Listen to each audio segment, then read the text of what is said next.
Greetings tonight on another Saturday night. And this is Kev, and this is Black Men Being Brutally Honest. And got on my Juneteenth avatar tonight.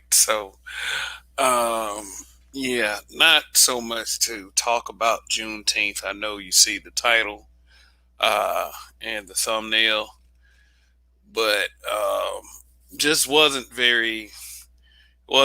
Juneteenth wasn't something that was very big when I was a kid or history that I wasn't really made privy to.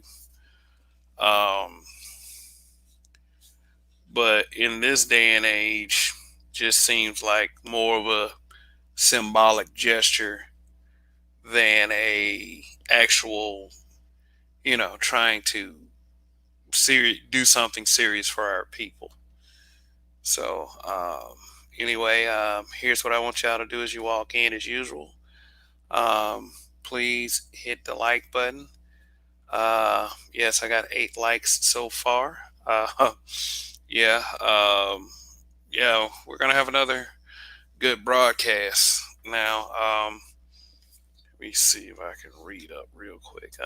Gonna say I'm not the biggest historian, but I'll read the Google paragraph on what Juneteenth is supposed to mean. It says on June 19th, 1865, in downtown Galveston, Texas, Major General Gordon Granger issued General Order Number 3, which demanded absolute equality among enslaved people and slaveholders. That day, which led to the liberation of enslaved people across Texas, is now celebrated as Juneteenth, which we know that, that wasn't the end of our problems. By the way, June 19th, 1865 or not, um, one thing that in studying the little history that I do know is that the problems for the supposedly formerly enslaved did not end. This is why a lot of this seemed so cheap to some of us. We keep getting these symbolic gestures, but there's still no talks of reparations and true tangibility for our people. Still no talks of that. Um, One thing that I've started practicing myself is to not hold my breath for any of this to happen. I would say reparations. I'm not saying the discussions should stop. What I'm saying is, it seems to me like they're trying to stall on it to the point where everyone is going to die out, and we're going to run out of people to fight for such. And this is the conversation that people want.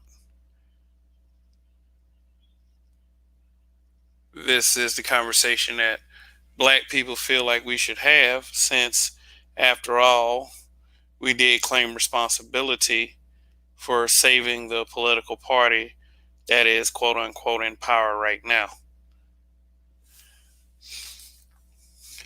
The thing is, as far as my stance, I'm one of those ones that's tired of the symbolic victories. You know,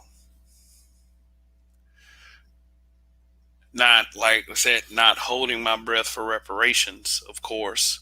I'm not doing that. And like I already just said, I I don't believe that the discussion should stop.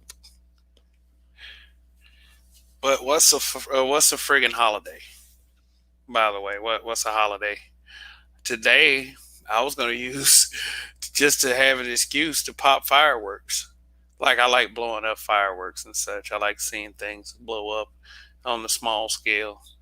But it rained all day today, and it rained pretty much into the night, and it's very wet outside. So what good is that shit right there? Yeah.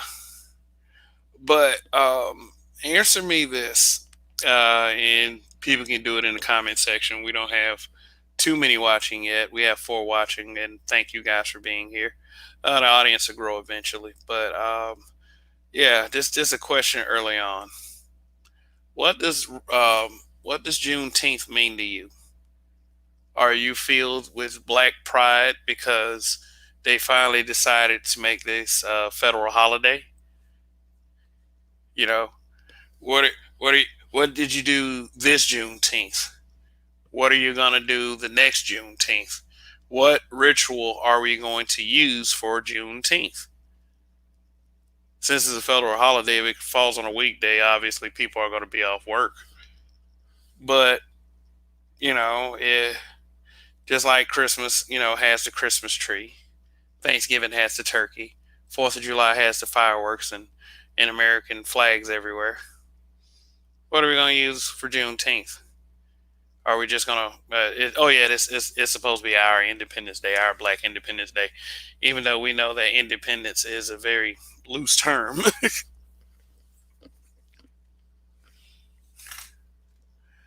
All right, hurry up and buy. What's going on, Raining Woman? Raining Woman says, "Yeah, I don't care about holidays in general, and this one is no different."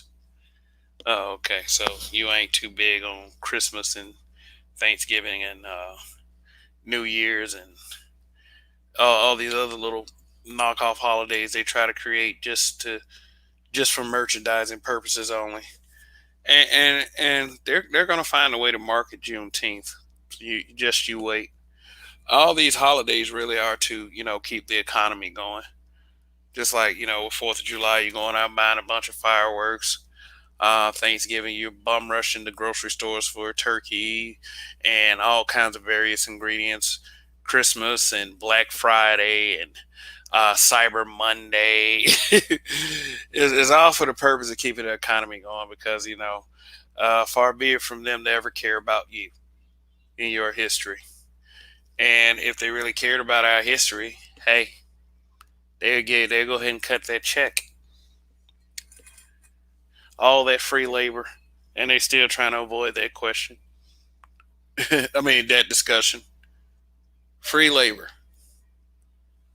Wow.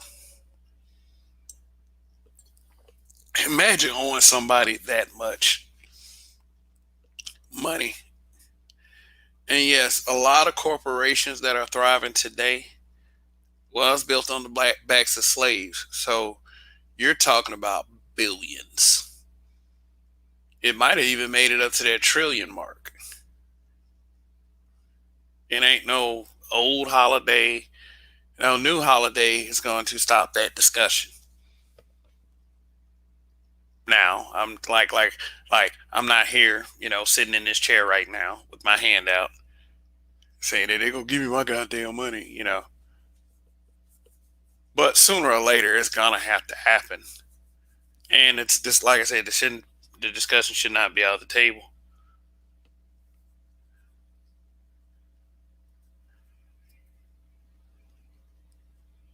I mean, at least the survivors of Tulsa, at least they got reparations. I mean, at least somebody got something. I mean, for those of you who don't know that,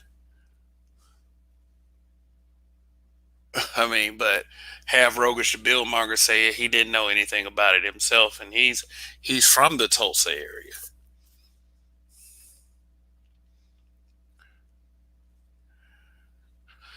What I'm gonna say anyway at the end of the day is it's gonna have to be up to us. It's gonna have to be up to black people. It's not gonna be up to a governmental institution. It's not going to be up to a group of people who have wronged us so badly that we should be angry. It's gonna be up to us. It's gonna be up to critically thinking people. It's gonna be up to driven, hardworking people who want to see things move forward. Because if you holding your breath for reparations, you're gonna pass out.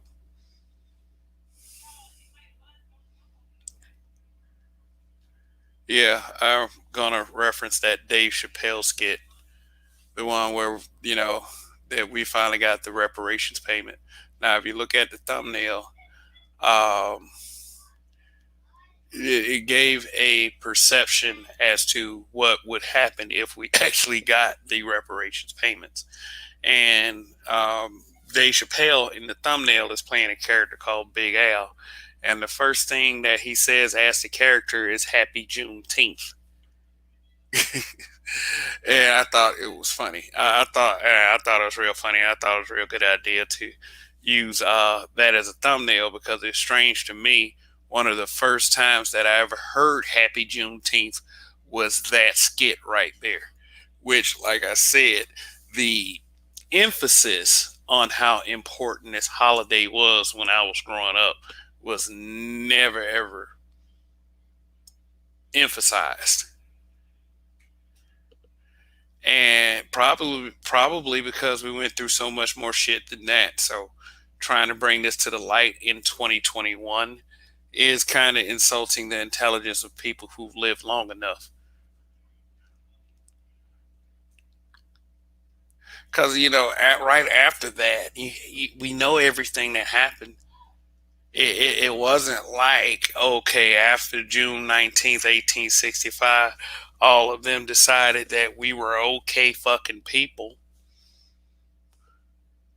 that they were going to let us live our lives and prosper, create generational wealth for uh, the children and their children and their children's children. Yeah. Let me just put it this way: it was a lot of blood along the way.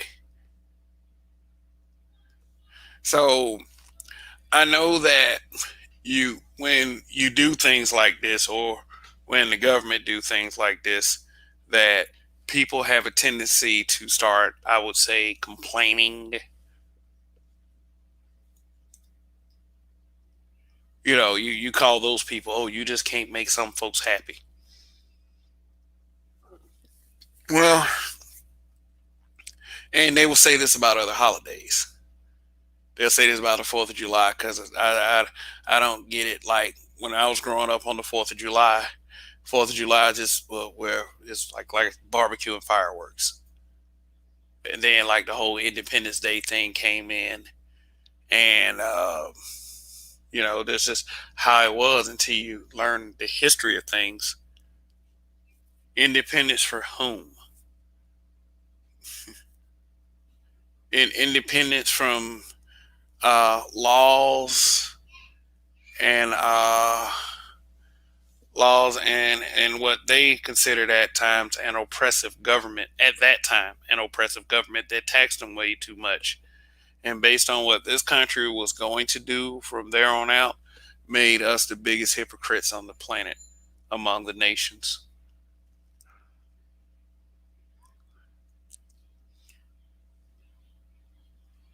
Even with June 19th, 1865, we still weren't independent. We still were in fear of our lives. So, like I said, I know that people complain a lot when things like this are done. And we have a lot of our people who are generally not happy with the Democratic Party. I know we have people who are seemingly never happy or never satisfied. But I don't blame our people for this one. I don't. I don't blame our people for being like a little okay. Juneteenth, this Juneteenth is a holiday now. Whatever, whatever. It just once the most meaning it will have is whatever tradition we decide to stick with it, which will probably be in the next 2, 3, or 4 years. The media will figure out something.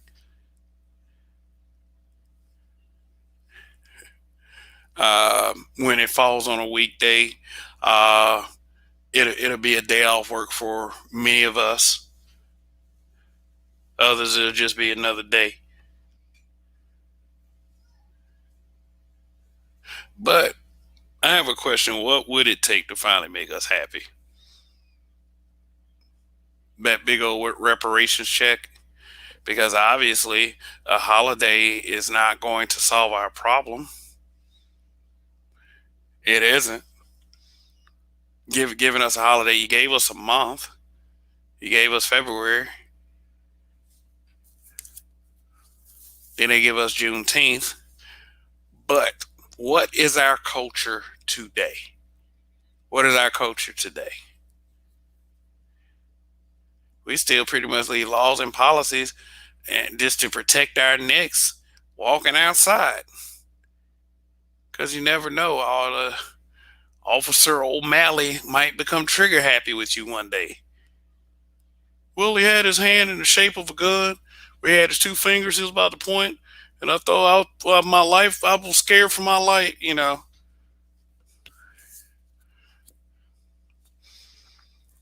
Hell, no laws and policies in place for us. We get a holiday. We get the vaccine pushed on us.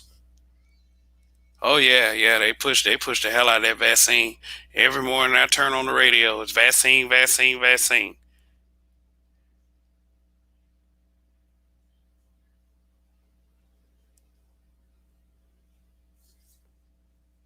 I tell you, they're offering all kinds of concessions. Look, come down and get the vaccine. Shit, we have you a free lunch and a gift card.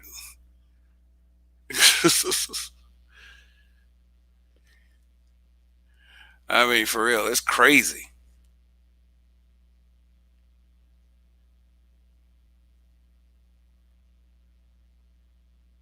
America pulled trillions of dollars out of their ass because of COVID, most of which went to save the very corporations that were built upon the backs of slaves. Yet and still, they can't give you that reparations payment. They can't do it. You know why I think they can't give you that payment? Because it's a lot. it's, it's a lot. It probably would be enough to make every black family in America productive, a productive one if they choose to be productive with the money. I mean, it can't be like that Chappelle skit. They're starting record labels and giving the money back.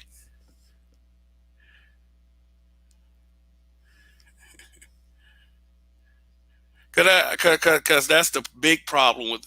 I mean, personally, I wouldn't want people to care what I did with the reparations money.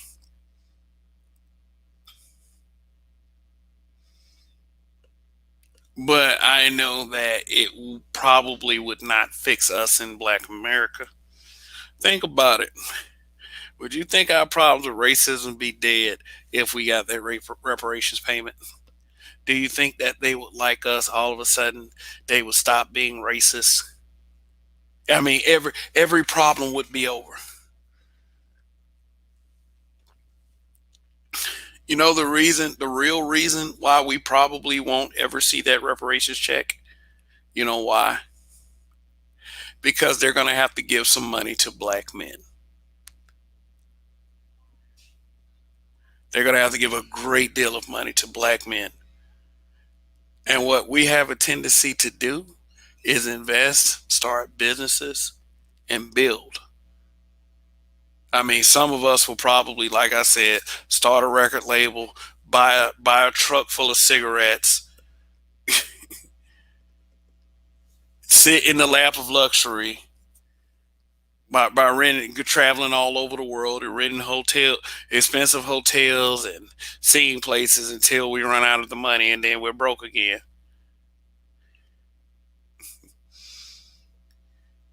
And I mean, the reason why I'm focusing on reparations so much at this point right now, even though I said Juneteenth, is what would we do? What would we do? Would there be a plan for the money? I mean, people are like, I wouldn't say people were exactly upset about Juneteenth being made into a federal holiday because shout out to Red Sings the Blues. I was watching his video earlier. And they said Trump almost did this, signed Juneteenth into being a federal holiday. But the first thing black people, and it probably would have been true, first thing black people would have said is he's trying to pander to get the black vote. So now the Biden administration signs Juneteenth into law as a federal holiday. And what are the Democrats saying about that? A lot of black people are saying, yeah, they are pandering. But what are the Democrats saying? Are they saying that, oh my God, Biden is such a great, great, great president? It's the same fucking government. I got somebody named Biggest Complainer. Said reparations, LOL, STFU. Shout out to oh yeah, I'm gonna read those comments, Biggest Complainer, because I want to respond to that. But Indigenous TV, what's going on? He said the reparations will be going to black women, Kev. They ain't letting not one black man see a dime of reparations. No way in hell. Yeah, and it's just for the reasons that I stated. They do not want us starting any generational wealth for our children, and they know that the women, they're not going to do it. The women to get the women to get the money back faster than the men will.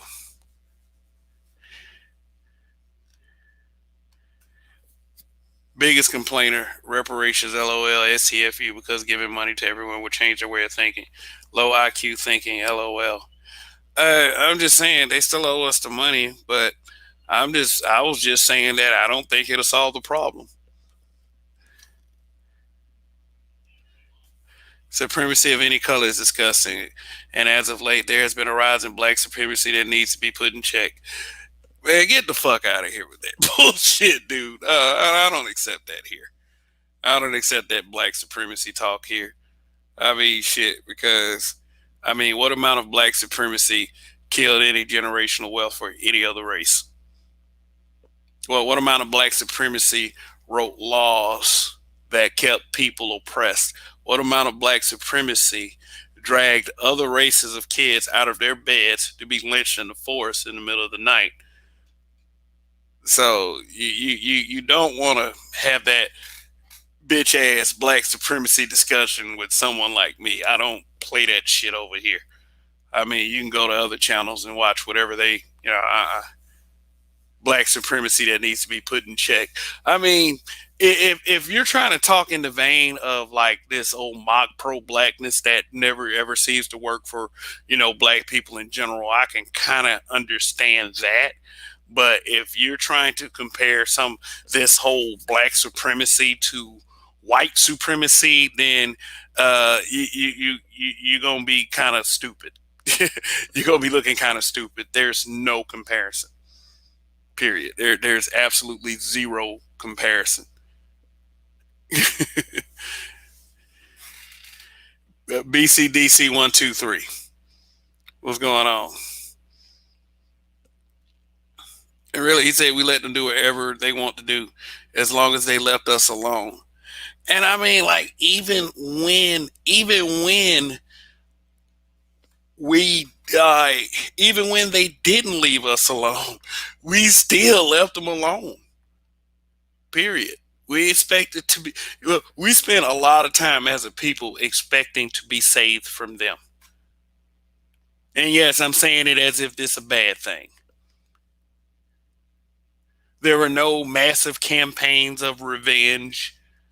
There were no massive lynchings from blacks to whites. There was none of that shit. At the end of slavery, black people just wanted to be left alone. We weren't even thinking about anything like revenge. Now, there's a lot of militants and extremists that think that way. I'm not going to say it doesn't exist, but that little black supremacy bullshit. This is Kristen Minaj. Trump robbed Twitter. Man, I ain't even worried about Twitter right now. Shit. Oh God. I mean, if I know this probably the way this conversation will probably go tonight. People mention Trump, and then that'll be a tangent, and is I don't want. I'm not too particular about the Trump versus Biden discussion because I did vote, but I didn't vote for either one of them. I voted for Bernie Sanders. Now I know that'll just fume RBR. Oh, you did not do that, and you want to vote for people that want to see you dead, and it's all this other stuff. And then, like, the one thing I always tell RBR is, well, Bernie Sanders dropped his bid and helped your boy Joe Biden become president. It's like, damn, man, you have to be factual some goddamn time. But hey, that guy is that guy. RBR is RBR. He's a special. It's I don't get the logic of staunch Democrats. I don't. I don't get the logic of neoliberals. I don't get any of them. I don't get the. I mean, and then I know there's some liberal or some Democrat out there. Well, what about the Republicans? What about the conservatives? What about them? Why don't you talk about them sometime? That's something we like. Period. That's something black people got to stop. I don't care if you're Democrat. I don't care if you're Republican. I don't care if you're feminist. I don't care if you're non-feminist. I don't care if you're manosphere. I don't care if you're bitter, hateful sisterhood or whatever. I don't care. You got to stop that bullshit right there. You got to stop with the stupid straw mans. Oh, you want to talk or the whataboutisms? As that was an example of whataboutism. Well, what about this? You don't want to talk about this, but what about that? No one's gonna care about that shit at the end of the day. All that is saying is I'm losing this argument. I'm losing this argument. Y'all want to talk about what Biden did, but y'all want to talk. Y'all don't want to talk about what Trump. And like, yeah. That's the dumbest example right there.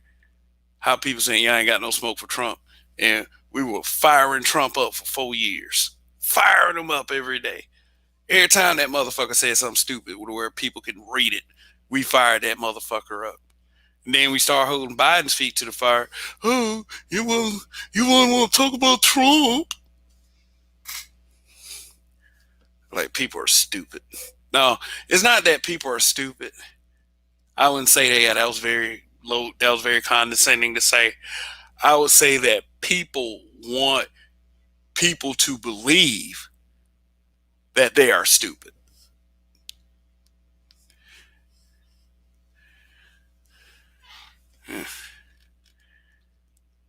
Like how they say white people do it too. Oh God.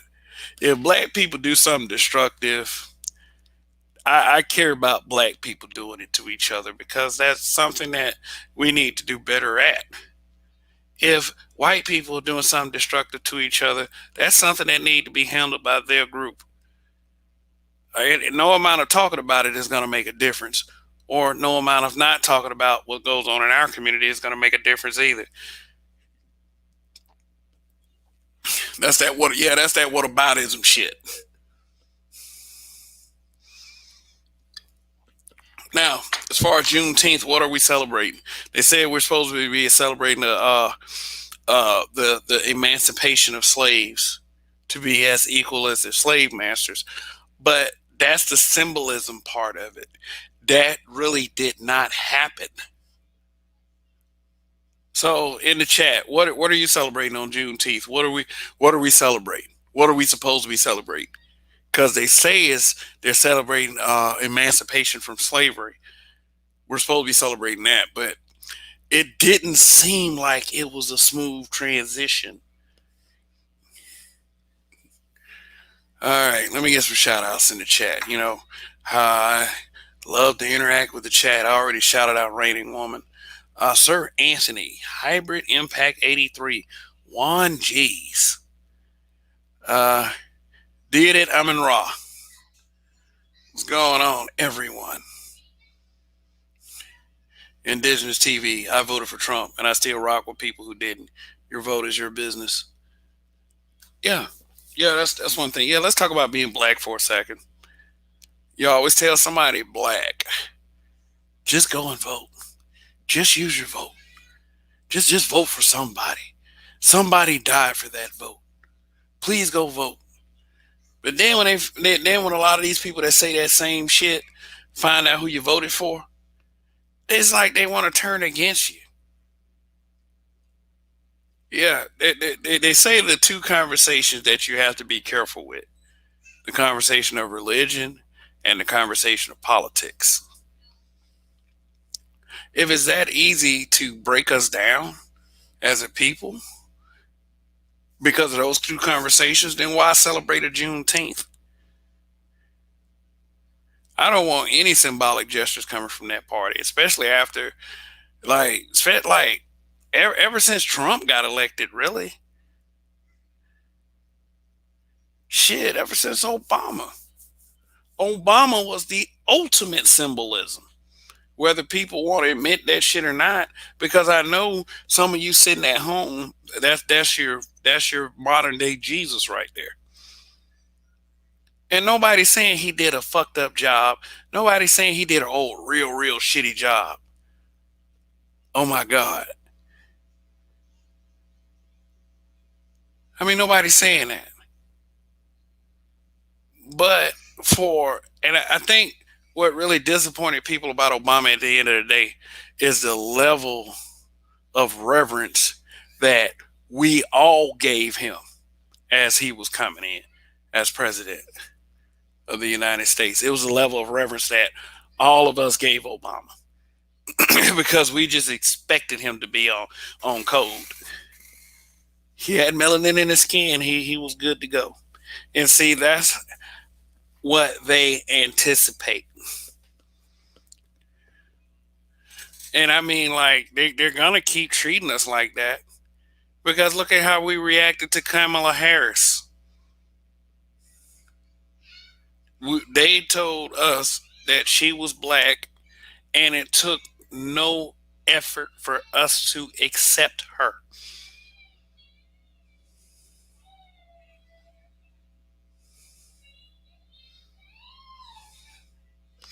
All right, hey, hold on one second. Hold on one second. Hold on one second, please. I know I got people watching. 1 second.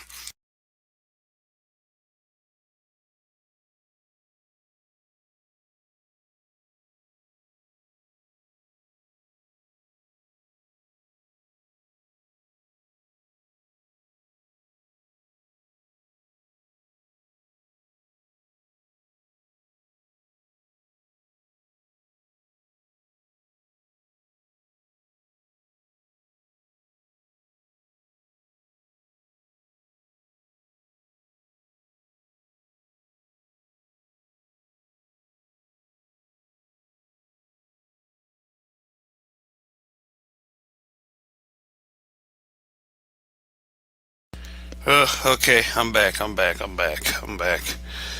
Yeah, house full of people. Yeah, so uh, Moon Bentley, what's going on? Haven't seen you before. Facts, they want people pacified.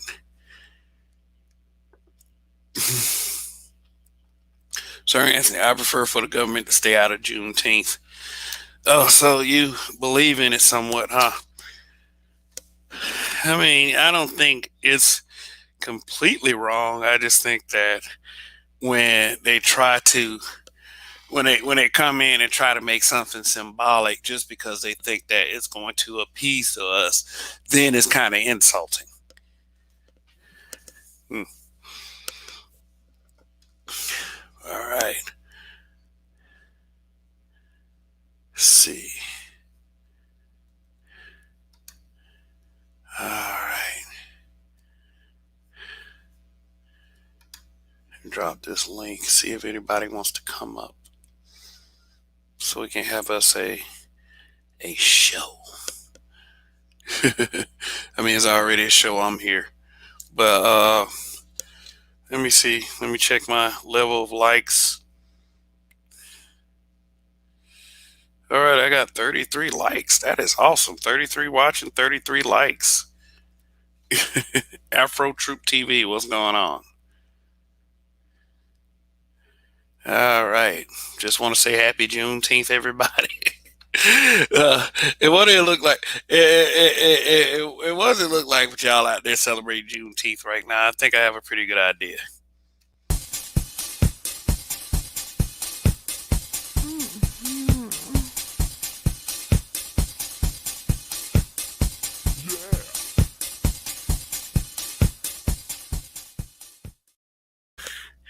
Uh huh. Yeah. Well. For those of you who just came in, I'm Kev, and this is Black Men Being Brutally Honest, and I'm your weekend warrior. And K Dot said, "What is Juneteenth?" K Dot is asking me, "What is Juneteenth about?" At Black Men Being Brutally Honest. Okay, all right. Like I said, I'm going to read the Google paragraph again. On June 19th, 1865, in downtown Galveston, Major General Gordon Granger issued General Order Number 3, which demanded absolute equality among enslaved people and slave holders. That day, which led to the liberation of enslaved people across Texas, is now celebrated as Juneteenth. Tyrone Church. Tyrone, look, seriously. There was no real emphasis. There was no real emphasis on the importance of Juneteenth growing up for any of us. So, oh, Big Dennis, what's going on? Perfect timing. Hey, how you doing, brother? Long live Nah, to put you a line steppers. long live, brother. Long live. Okay. Now, you are an energetic person, so, uh, without overloading us, why don't you tell us your take on Juneteenth and its significance? Um, I won't say I always knew about it. I was surprised. I read about it in a children's book one day in the library with my kids. So when I found out about it, I was kind of surprised. So I'm I don't know if we want to get into whether or not I believe in the transatlantic slave trade or the Middle Passage, but the one thing I've noted that I haven't heard anyone talk about is what I would like to talk about, and maybe we could be the first ones to talk about is, does this present an opportunity for some type of recompense or for some type of outside of reparations? Because what this says, as you read the definition, it says that the government said one thing happened upon one date, but these individuals were not released into another date that happened 2 years later. So that means that they worked and were not compensated for 2 years.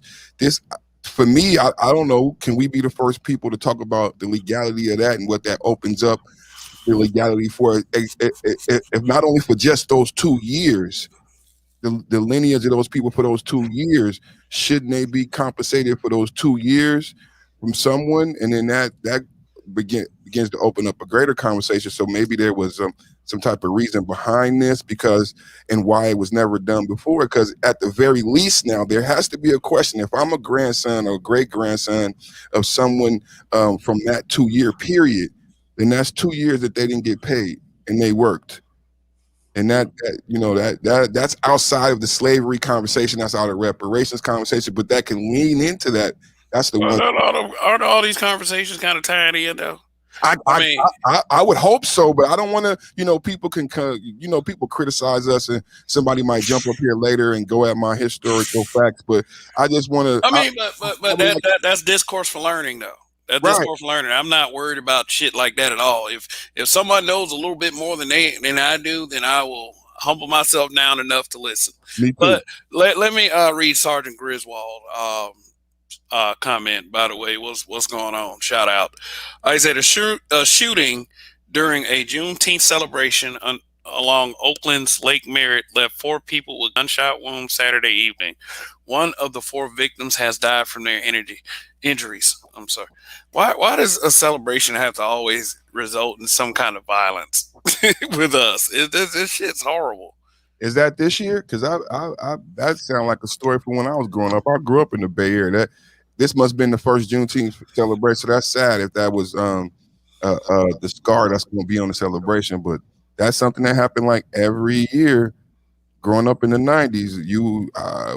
People stopped going to the celebration because of that. No, this just happened. So that's sad. That's sad. Yeah, this just happened.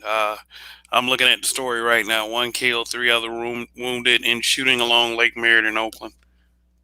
You could look up, Kev. I bet you could look up in the night 4 people shot at Juneteenth and like, man, I bet you that will come up in Google. That same headline. That's sad.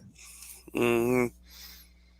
Yeah, some people ain't got no home training, Yeah, yeah, or maybe it's something else happened. But it's the odds are some stupid shit.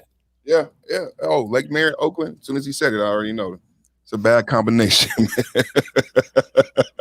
And it's triple digits in Northern California right now. So it's a Yeah, bad. yeah. Viscount Lavelle. I'm 62 years old. I have never heard of anyone outside of Texas celebrating this holiday. Oh, Uh, big in the yeah, Bay Area. Big in the Bay Area. yeah. I went to a spoken word event in Montgomery, Alabama in 2011. That was a Juneteenth spoken word event, and that's the second time I've heard of Juneteenth. The first time I heard of Juneteenth was on Chappelle's show with the skit with the reparation skit with Big Al. He was Oh, like he was like Happy Juneteenth. Guess what? This is not my real speaking voice. Actually, Chuck, this is my real speaking voice. I mean, y'all can go watch the shout out to Dave Chappelle. Y'all can go watch that episode. But I just thought it was funny to use as a thumbnail. But the history of Juneteenth never was emphasized. And I'm from Montgomery, Alabama. no, I agree with that. I told It was never emphasized with us. no, Never no. ever. No, I was surprised. Like I said, I learned about it reading a children's book in the library. So it wasn't something that was taught. And I think a lot of people are learning and surprised about the fact about how did this occur? How did you keep this information? But then this is like you can get into the fourth industrial revolution, how information traveled back then and how they were able to keep information away from people in this particular sector for 2 years. It seems like such a long time. Mm. And then not only the 2 years not getting paid, but then you could even legally, you could even speak to because you didn't tell them appropriately and on time that this put them even further behind the ball when it comes to being able to matriculate into an actual American and amass wealth. You could even speak to that you made it almost again you crippled my ancestor from ever become because you took away this and you already had a head start on top of you not paying them for 2 years. So this is a can of worms, man. Yeah. James Earl Moans, what's going on? Is that something to celebrate? That's what we're here to discuss. Uh, Chance Rogers, two triple shootings today in Philly just because. Sad, sad. Uh, Might be a see, theme. That might be a theme, Kev. Papalnaya Shelley. Some believe undercover police use realistic black masks and terrorize communities. The ideal originated a few years back with all the Chicago murders. Just a thought. Uh, don't put anyone past that kind of like they were really low down to us. Truth is, I know it. We had a Juneteenth in Portland for decades. Lots of fun. Good for your people, man. I'm sure you have lots of good memories from that you cherish. And like I said, not to completely diminish it, but you have to understand people's apprehension for our government making it a federal holiday. I gotta wonder why. I gotta wonder why they would want to open up that door, that hornet's nest. Because if I'm having that thought, there got to be, lawyers salivate at this type of opportunity. This class action written all over this. If I'm a lawyer, I'm calling all the ancestors I can find, put together something really quick, right? I'm, I don't know.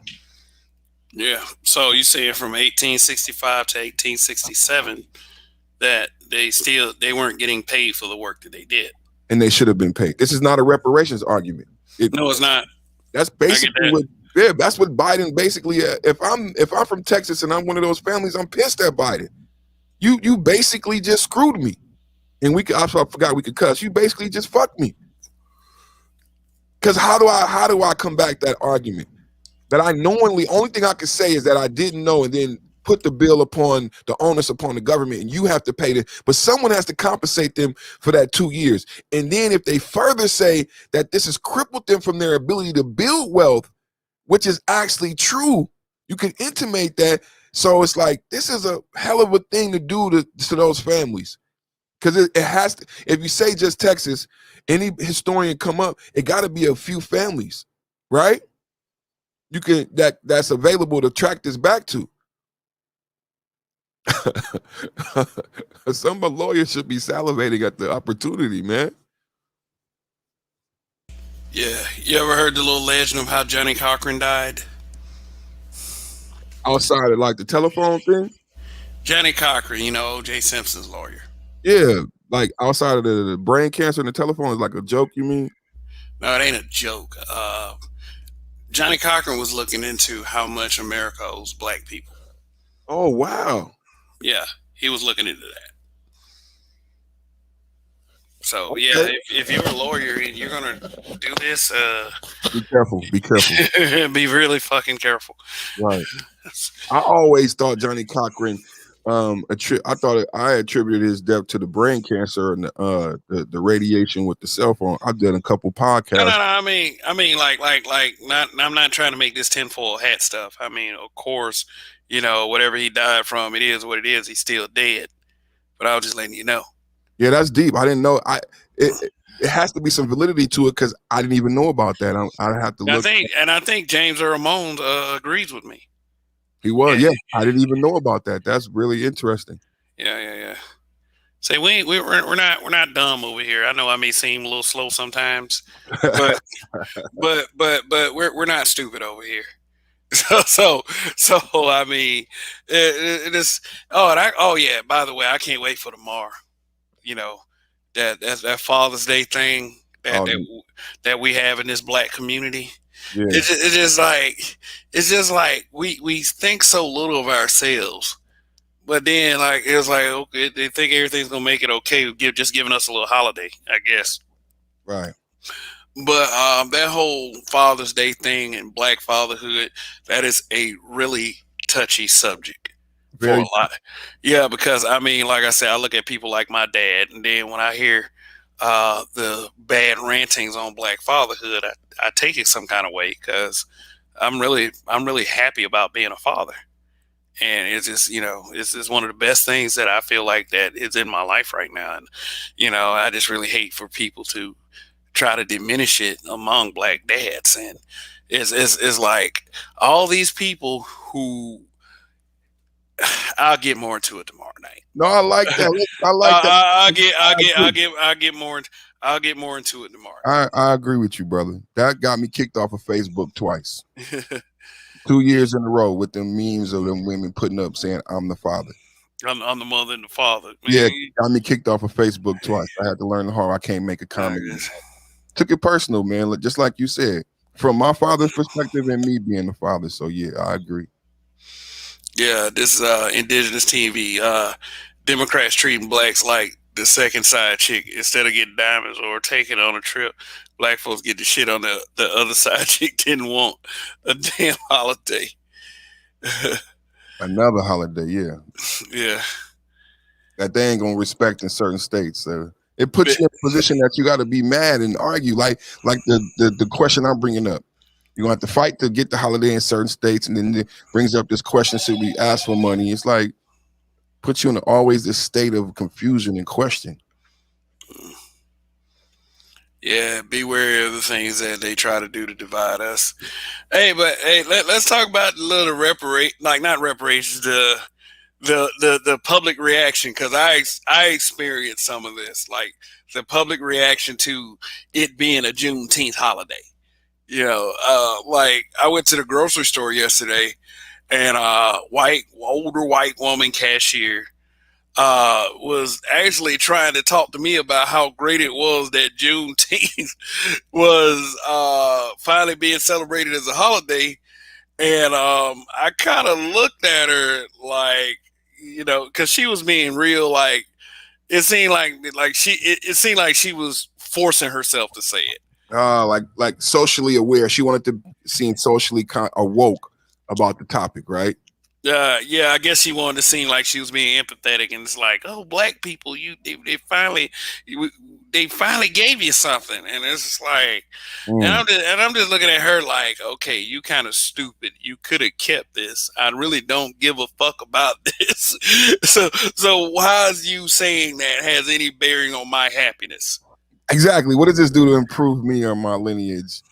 Anything. How does Uh, that benefit us? Shout out to Officer Charles Faulkner Jr.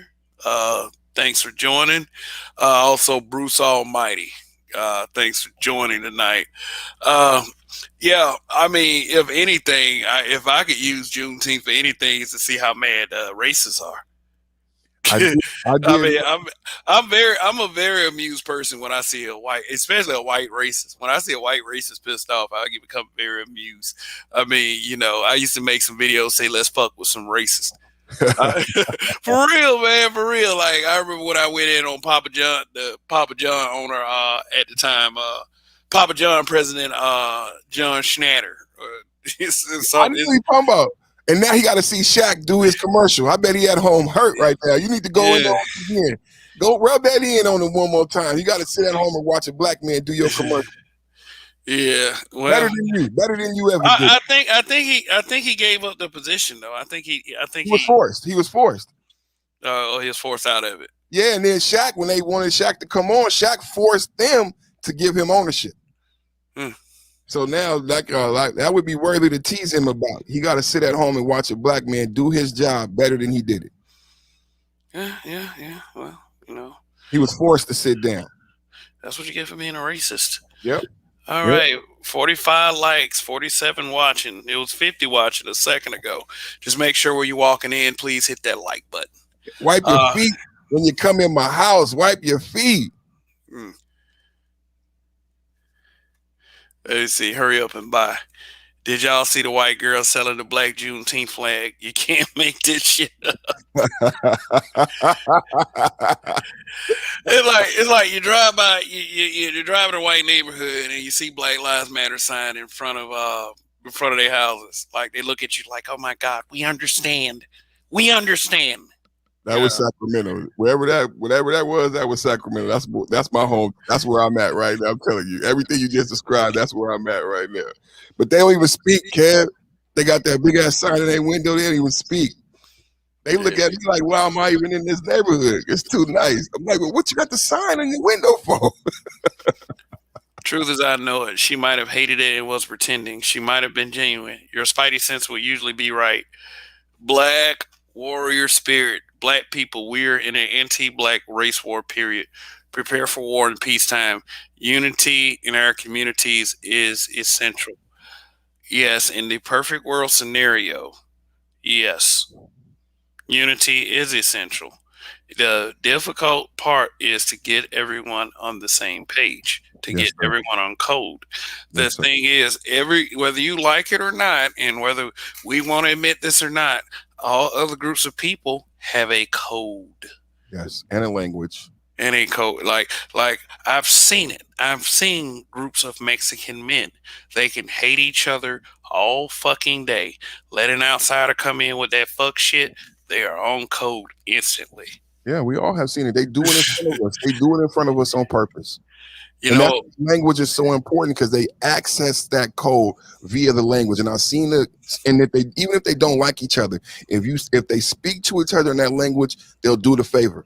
I've seen it at supermarkets, at grocery stores on Black Friday.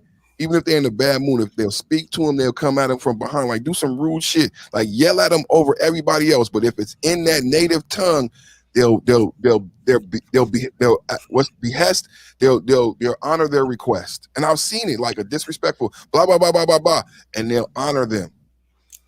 mm, hurry up and buy. Thank you for the super chat. FT crackers. I put cheese on mine. Hashtag I ain't racist. All right. Okay. Black Warrior Spirit.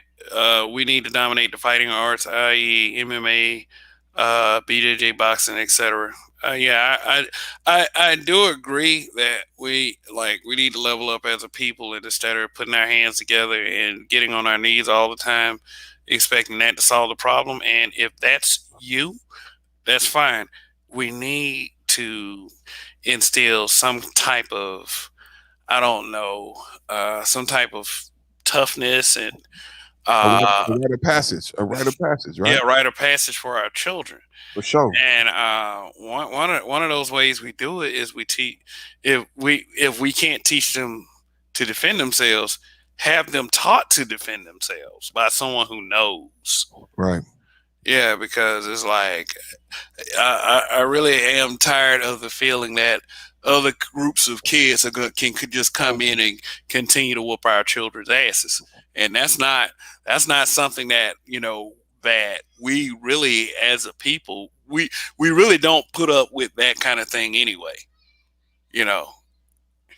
I agree with that. I agree with that sentiment wholeheartedly.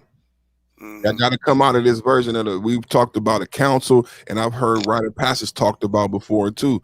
So these things, I think, are as we speak about them, these are seeds that are being planted from this version of the manosphere. So I pray that comes comes to fruition. That rite of passage. They used to have like a Simba or some type of lion thing in the Bay Area, but they've had like, and I heard someone talk about 100 black men in Atlanta. So they have these things. So they're even if we say we're going to do it, we don't have to do it from scratch. There's successful models out there. Man, let me tell you something. Let me tell you something. They talking about bringing back Freaknik in Atlanta. Okay, Like that's, that's they, not the successful model I was talking. yeah, I get that, but yeah, I mean that would be way fucking different at this point. All it is going to be like women twerking butt cheeks for attention, and then they're talking about they're taking sexual control. I mean, it'll be very, very different in this day and age, and it's like I'm too old for that shit anyway. So, So, that makes me think. Like I never got a chance to go to Freaknik, but thinking about the temperament of what's going on right now in the country, it makes me think. Like back then, it was promoted to me like that's something that these degenerate men. But it make from what you said, it makes me rethink about how did Freaknik ever get started? Because it was like a thing that was driven by the women. Guys just went to see the women. Was it driven by the women initially? Because I could see how Hot Girl Summer and WAP culture. let me tell you something. Let me tell you something. The whole point of Freaknik was to go and sit up there and try to fuck something. But I'm like, but like, like, what like, you like, well, described, at least that was the message that was conveyed to me. I ain't right, never been right. to a That's what I thought Freaknik. too. But now what you're describing is these women who live this WAP lifestyle want an opportunity to be hoes, and they gonna put this thing together so they can showcase this whole shit. Well, they can be hoes if they want to. I mean, that's their choice to be hoes. But they also have to understand there's a consequence for that shit as well. Like, and that's the part where all the miscommunication starts to happen. Come Yeah, on, man. No songs about that, Kev. Where that number one record at? About man. that. Let me tell you something. Let me tell you something. I can't tell you how many times I've been in the I've gotten in the WAP debate. You know, Oh, come you know on. the WAP debate basically. Why are we complaining about what these females are doing? Is for some reason they think the guys never got scrutinized, and I always killed that argument with, look, they were police were chasing NWA off the stage. Two Live Crew was getting arrested. Two Correct. Live Crew literally made a song called "Banned in the USA" because politicians were trying to get their music banned. Megan Thee Stallion and Cardi B never faced that level of scrutiny. Never. Not even Maxine close. Waters. Maxine Waters called Megan Thee Stallion genius. It Yeah, that shows you how fucking stupid she is. Like is I'm sorry, we can't sugar when it comes to the state of our community and the mm-mm. future of our children, we can't sugarcoat. Mm-mm. I am so sorry if people want to be offended. If I'm going to do things like call Maxine Waters a dumbass for even suggesting or implying that Megan Thee Stallion is genius level, it's like you have lost your fucking mind. The only reason why Maxine Waters got voted into anything is because she's a feminist. That's all it is. So yeah. So what I'm just saying, like I ain't mean to tear off into it like that, but He deserves her ass off. it's like, but it's Shit. like when people start whining and crying about a couple of thought rappers getting scrutinized because of their lyrics, I have to, I have to remind them that there were much tougher times, for the men. I mean, why, like I said, it's the same thing with people that say that we don't have any smoke for Trump when we say things about Biden. We know that isn't true because we gave Trump smoke literally his entire presidency. Every day. It's the same thing when when people go on these defenses of thought rappers without considering what happened in the past to male rappers. Wait a So minute. Wait a minute. Wait a minute. You talking about Maxine Waters, aka Monroe the Ever Living? ancient spirits of evil herself, goddamn, just Ain't the goddamn spirit of evil herself. Lord. You got the goddamn like. I know I might do a show tonight, my damn self, but that chick is so goddamn old that the Sphinx looks at this bitch and be like, "You still here?" Older than her birthday. Older than her birthday. oh my god, Man, that's old she as older. fuck. She is literally older than dirt. Literally. And that surprised me. I was like, I was hoping there was some type of reprimand or some type of like she would give us some type of learning or some type of growth. But she went to genius.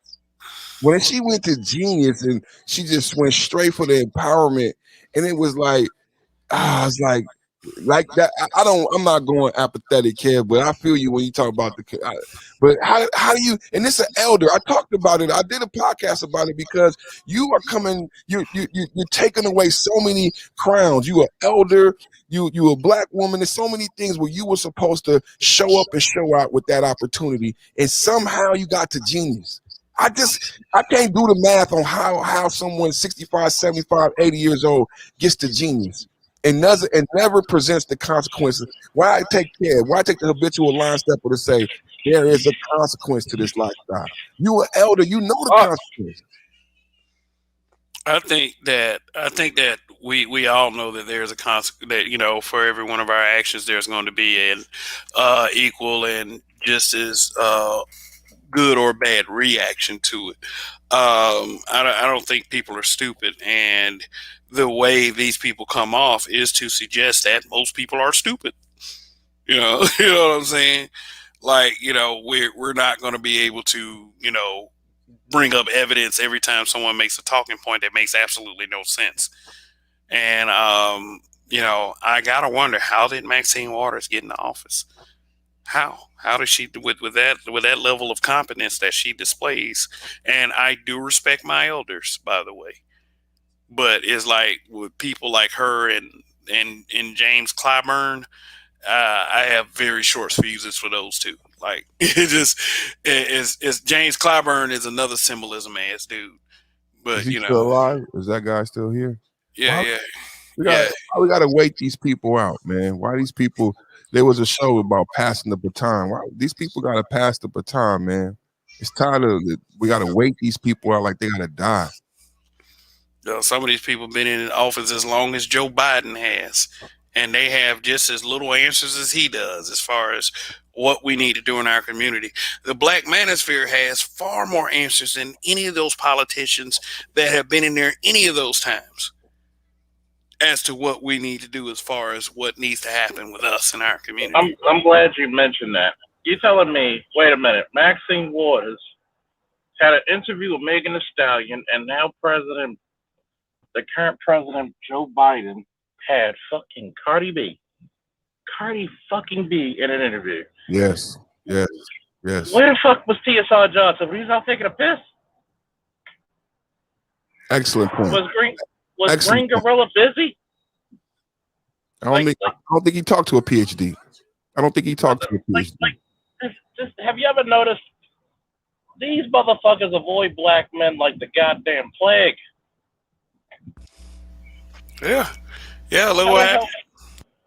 And it's funny because they don't even get the most intelligent. And see, this is what these educated bitches don't understand. It's an insult to you because they don't even go and grab you. They grab the lowly bitches. They grab the lowest fucking bitches they can find. Like, think about that. Non-intelligent bunch of wop rap. Get the fuck out of here. Literally prostitute. He got interviewed by a prostitute, an admitted prostitute, and admitted not even a prostitute, but also a known rapist. She admitted to it that she drugged men, and that's who interviewed the president, the leader of the free world. Yep. But Dr. TSR Johnson, nobody can find his number or email address. Gorilla was busy. He was at Dr. Dunbar was busy. He was at the chicken shack. Ali was busy. BGS. He was busy, man. God damn. Man. I mean, was Real Brother Radio busy? We could have done better than that. Oh, shit. What a show. That man's RBR. It would have been better than Cardi B. God damn, I know I'm better than Cardi B. God damn. Which is probably she can't even true. I don't even think Cardi B's so dumb. She don't even use adverbs and fucking adjectives. Hey, but shout out to D-Rock D, and thanks for the super sticker. I like that. Appreciate it. No adverbs and adjectives. That bitch can't conjugate. I said the use of adverbs falls short on you. It gets funky when you add a subject and a predicate. Yeah, it gets gangster then. Hey, you had Cube up there too when you first started out, America's Most Wanted. That's one of my top 5 number 1 albums forever. Whenever anybody ever asks me about top 5, it's always going to be Ice Cube. It's going to be in my top 5, and it's because of that album. It's because he came from the group, because he wrote the songs in NWA, but because he was it's so much manosphere shit. Hey, we need a fucking biography on Ice Cube, O'Shea Jackson, because it was the most manliest shit not to sign that contract, strike out on your own, and be a father. He don't get no credit. No, you know why? You can't talk about him. Someday they're going to try to put him in jail so you can never talk about the fact that he's been married the whole fucking time to the same woman, 2 good boys, now gainfully employed. None of this shit can be talked about. And he came from this place and he struck out on his own, which we want all of our boys to be able to do, made his own way. And that album, then he left from his comfort zone. That's why I like that album so much. And fuck with Hank Shockley and the fucking Bomb Squad. And for me, made one of the best rap albums of all time. Motherfucking Flavor Flav. When I heard that shit, this shit blew my mind, man. Ice Cube, America's Most with a KKK.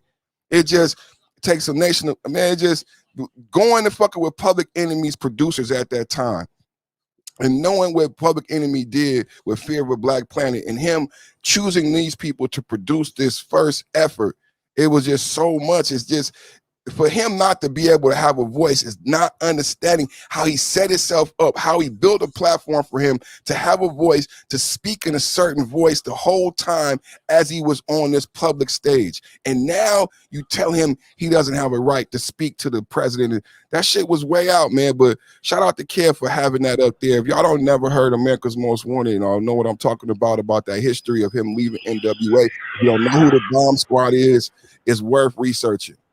I'm going to say this, right? I said it in the chat. Rites of passages are not that hard to develop. See, what it comes down to is that to be pro-black is to be pro-black female. Nobody gives a fuck about if the boys need to read or they need to be manly, because half these bitches are so fucking testosterone-driven. You're noticing all of them becoming big as Hulk Hogan and growing beards and chin hairs and shit. And I'm not coming from a point of fucking hating women. I'm coming from the point of being truthful. Like, I really want people not to put in these cheap plugs. Go check out on my channel, Confessions of a Multifaceted Man. I'm disappointed. I'll take this away from black women, right? I don't care who you date because most of you are bad pickers of men anyway, so that's no fucking sweat off my nuts. But the thing that really pisses me completely off, how do you treat your goddamn sons? Do you prepare them to be leaders or do you prepare them to be subservient? Mm-hmm. Because I'm going to tell you one thing, bar none. You failed. You failed the basic requirements to be a mother. Only in the black community where children are burdens and not the future. You know, you steal the femininity away from your girls. You make your boys docile. You don't even want them to go to college. As long as you got a son, you think you shouldn't, you don't need a man. That's disgusting. Vampires. Emotional vampires. No, they're succubus. They just Like that. drain every bit of energy, Yep. both physical, mental, emotional, and spiritual. Yes. Destructive. They cannot let anything positive go on when it comes to black men. Even my brother's keeper. You let fucking black feminists, and I'm talking about you, Brittany Cooper, you fucking roly-poly motherfucker. Motherfuckers like you can't even fucking take accountability on your being fat. Well, it's the government, it's the stress we go through. No. How much stress can you go through of opening up your refrigerator and taking more than what your body can consume? The government is putting it in your mouth. Yeah. Like, oh, I see the Klan right there. Instead of burning the cross, they hold your mouth together with some dental dams and shoving shit down your throat. Like, really? But it's funny. You've raised children in the worst possible conditions, the worst possible neighborhoods. We had a chick in Baltimore. All three of her sons dead because she refused to move out the fucking neighborhood. I bet she got paid. I bet she got paid for each one. Yep. Hey, officer, I'm gonna share this screen, and I'm glad you mentioned that Brittany Cooper thing, talking about diets. When she was saying diets are racist, I want you to take a look at this. If diets are racist, then she needs fucking Woodrow Wilson and the Klan. Hey, this is Jessamine Stanley. She's a yoga teacher. She believes white supremacy has polluted yoga, and it's time to talk about it. What the fuck? And this right here is Jessamine Stanley. What the fuck? Kim, I didn't know Yokozuna still lived.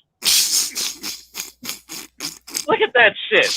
You ever notice the correlation? The smaller the waist, the bigger the ring. Yeah. You put yourself in a perpetual state of loneliness. But that's not our community, officer. You know that. I know where I heard that. And by the way, yoga's been developed in India. How the fuck can it be racist? It's not even developed by white people. I've never heard a woman of color say smaller the waist, the bigger the ring. That would be great if that was the prevailing thought in our community, but that's not in our community. Well, who's dating the big bitches? You ever notice these bitches are lonely? Look at that. Her midriff drifts too far. And unhappy. That doesn't look like a happy person to me. I don't know. She probably got all kinds of mental issues. She got more issues than Action Comics. And that's what you see. And that's what that weight represents. You're absolutely right. And that's not what's being discussed. And it's like I brought up before. It's like, why are black women okay with not being loved by anyone? Why are you not okay with your obesity? That, like, if there's consequences to the whole lifestyle, then there's drastic consequences to this obesity lifestyle. But no one is talking about that. But someone's gonna get paid, and our tax bill gonna get increased because we're gonna have to pay for all these motherfuckers. You know why? Because your outside, how you project your outside body is what you're telling your men and what the world deserves. They don't love themselves. Yes. Who loves themselves being what? Show that whole picture again. Show that whole goddamn picture again. Because Uh, she looks like a bullfrog on a lily pad. She got Look at booty. that. She got that booty do. Her stomach stick out more than her booty do. yeah, hold on one Man, second. Let me get back to the other one. more chins than a Chinese phone book on that there. I like that one. I remember that one. I remember that one. Bring that one back. Like, god damn. Uh, You know what? You know what's fucked up? Years ago, 40 years ago, women would have been ashamed to show their midriff like that. yes. Now there's body positivity. This is the reason why they're so mad. Y'all not picking us anymore, so I might as well just look like this. She looks like a nose tackle. And the Heart Disease Association would have came out against this photograph.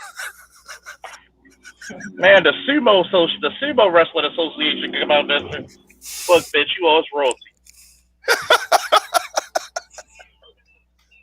They would have had to do a statement about heart disease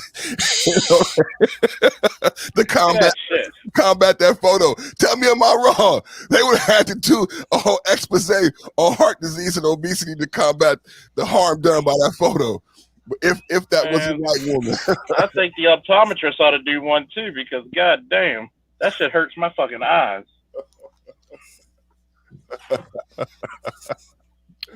Oh shit! Happy Juneteenth. Shit, you need some freedom papers from that big bitch. Oh man, that's a poster for Galentine's Day right there. Wow. Indeed.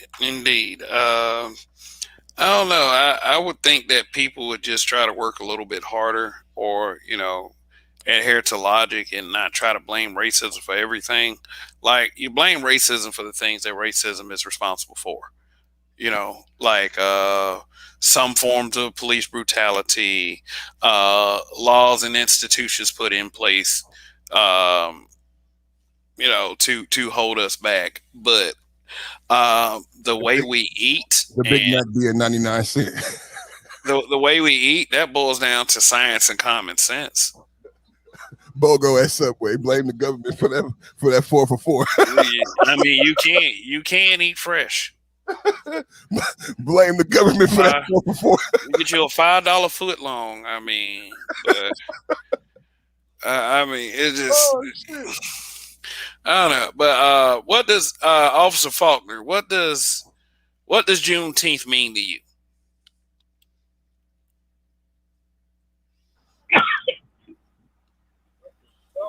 Juneteenth should mean to us, or at least to me, the freedom papers.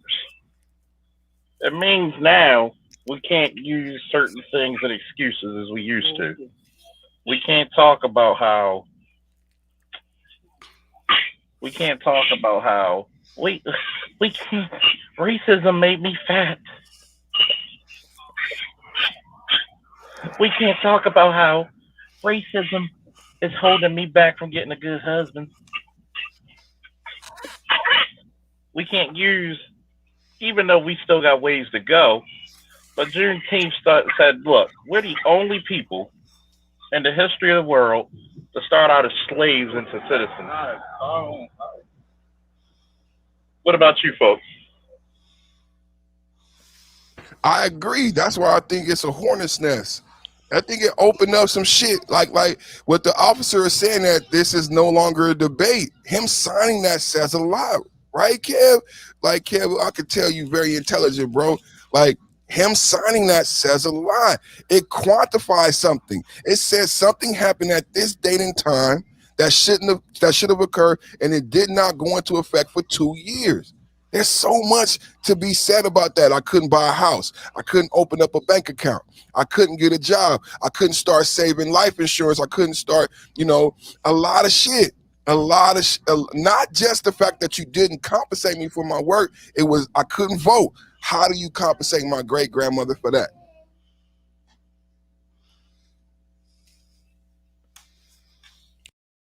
You can't.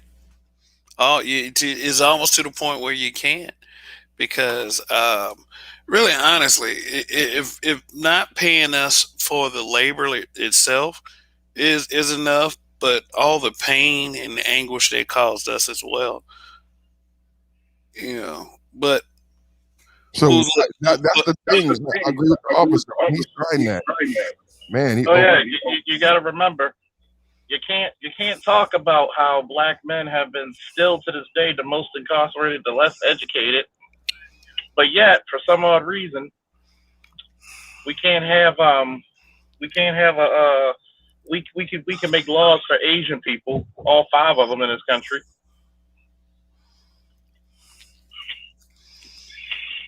oh yeah, because oh yeah, the reason why I was told that they did that. I was speaking with someone. They said that the reason why they have that narrative out there is because Trump said kung flu. So, Well, that's where the motherfucker came from. yeah. I mean, it's been proven. So, they feel like I mean, like, and like I said, Trump is the racism scapegoat in the present day. People are going to say stuff like he energized racists, and I will always say, how did he energize a racism that was already there?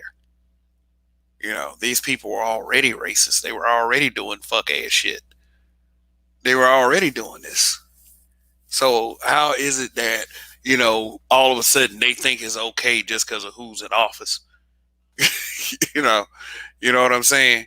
But I it's agree. I agree. It was yeah, but it's as soon as he got in office, who you saw him talking to mainly? But I'm not trying to fanboy Trump. I'm not trying to do that. I'm just saying if you're looking at surface and if what you see is very important to you, you have to take certain things into consideration. But yeah, James Earl Moans Kung Flu is hilarious. I remember I listened to the Steve Harvey morning show, and they were playing that part of the speech where Trump was saying Kung Flu. He was saying it like it was the most profound shit that he had ever said. And it was like, wow. I was sitting up there like, I mean, was I wrong for thinking it was funny? It's like, because that was my first instinct. I said, this Trump right here is something else. Like, was I wrong for thinking it was funny? Was I being insensitive? What was going on? But anyway, Antoine Johnson, oh man, that's a trigger comment right there. But I'm not trying to use that as a way of being. I mean, I'm not trying to say triggered for you to be smug. There are a lot of things that I'm triggered by that I see in the black YouTube space alone. But those are for future discussions. Joe Biden is the real racist. This motherfucker got history with the Klan, literally. I was like, yeah, most of them motherfuckers got history with the Klan. Raining woman, Bruce. I was trying to leave, but my ears got stuck. They used to say that about the Facebook group. Oh, this group is horrible, but I can't leave. I can't not engage. But then again, I do have that effect on people, raining woman. So don't blame yourself completely. But let's see. Indigenous TV. Joe Biden made Juneteenth a holiday, so now his son can say the N word all he wants. Yeah. Yeah. Oh, yeah. They had that as a recent controversy, didn't they? Was he caught on a recording using the N word, or or was it in a communication or something like that? But either way, everybody who voted for Joe Biden is going to forgive him anyway. That's his son, Hunter Biden. Let me look it up real quick. Hunter Biden N word. Letter. Hunter Biden repeatedly used the N word in text. Oh, okay. So he was like Hulk Hogan with that shit. But anyway, subject matter for tonight is Juneteenth. It's more of an kind of an open kind of discussion deal, but just as always, we here at BMBBH try to get to the bottom of things. Are we going? You want to discuss whether or not slavery was actually or the transatlantic slave trade really occurred? On what level? You want to go in that rabbit hole? Did it really occur? Is Yeah. that how they were trying to And, trans you know, transfer several million slaves, but only like a six-figure amount made it, and it wasn't until they made advances in how they traveled that they were able to transport slaves more efficiently, thus creating the transatlantic slave. What are you? yeah, What, like the whole indigenous argument, like they didn't like what you just said. They didn't have the technological ability to do what they said they did, and they don't have evidence of those boats today. And all they can prove, even on websites, they reduced the number to millions being brought over here to about, I think it's like 90,000 now. So that means the majority of people who look like me and you were here. So I don't know if you do. We want to go down that. I mean, that's a whole. I'm gonna just say this real quick. Number one, all these people who talk about this indigenous shit, it's like being, it's like having your favorite football team and you try to make excuses for why they keep losing or they just have terrible players. Okay, number one, when people try to say we're conquered, the little ashy knee bitches try to say that shit, especially. No, we were never conquered. We were sold. Then on top of that, you got to realize you had fucking hundreds of years to bring us over, back and forth. Yes, people died over there, but then what happened? They actually started to breed you. Notice that's when you started to see the spike in the population of the slaves over here because they were breeding the fuck out of us. The average black woman at that time had about 12 to 13 children. You actually, in some states, outnumbered the goddamn slave owners, the white people. So, god damn it, man. You had to engineer people to get that fucking type of numbers. So when they talk about the indigenous, I'm indigenous to. No, you're not. You're not indigenous to shit. You were engineered. The closest you got to think about it is that people don't want to admit when they had history books and research that you were pretty much bred. Okay, get over it. I like that argument. That's one I haven't heard before. That could be a valid point to argue. I've heard BGS say that before too about the baby farming and stuff like that. I would love to hear whether or not it's mathematically possible to get to those numbers that way. You know what I mean? Put it to you this way: if you had, let's say you had about 5,000 women, right? Each one had 12 kids. How much is that? I'm not a man, but 12 times 5. 60, right? 60, right? 60,000. Mm-hmm. Just in one generation, what did you do? You just quadrupled your population in one generation. Like your grandmother, how many children did she have? Yeah, we talking about 13. Huh? 13. 13. On both sides. And that was a cup. Think about that. That's 24 motherfuckers right there. Yeah. No, that's 26 motherfuckers right there. God damn. And that was a small one for back then.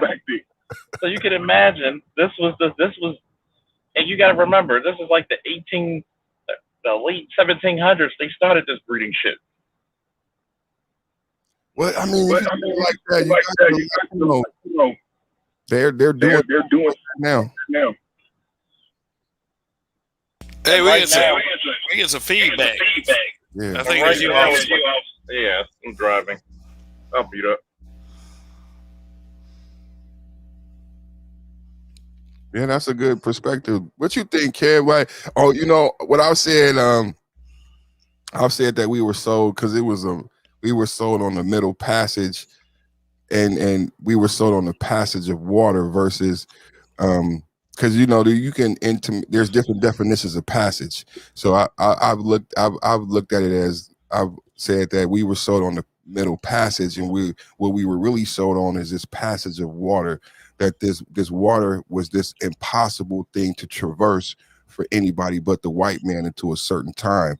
So that truly the story is that. If you really go deep into the story is saying that no one else was able to traverse this land until the white man was able to do so. And no one of color ever did. And then what I put into that argument is Pangea, and that because then you got the pyramids in South America and the pyramids in Egypt, and people have never explained that. So I've always said that we've been sold on this passage of water always existing and always being this unsurmountable thing to traverse. And obviously these people went back and forth without the help of Christopher Columbus. But that's a whole nother. Matter of fact, I'll answer that real quick. There was no structures in Europe that was above, probably not even that, above a story or two before Africans went over there. So we always knew about the other side of the world. We visited, like we've been there before. Like, why do you think they said they had to send fucking Socrates was a baby when it came to the world of knowledge compared to the fucking Egyptians and Africans? So we always knew. It's just that when you control the media and the narrative, you get to create something called his story. Mm-hmm. That's like white people saying we invented the cookout. Now that's hilarious. Okay, all right. Let's see here. Read for those of you watching, and we got 58, and we got 53 likes and 0 dislikes. Oh my god! So really appreciate that. But read across the bottom of the screen. Harsh language is included on this program. Also the Cash App, and I'm telling you, this is for edutainment purposes only. So fair use is also in place, although I haven't done anything or on this program to violate anyone's fair use. But just keep all that stuff in mind. And also, long live the habitual line steppers. So, line steppers. You motherfuckers have been so habitual with stepping in lines, man. Y'all been making y'all own music.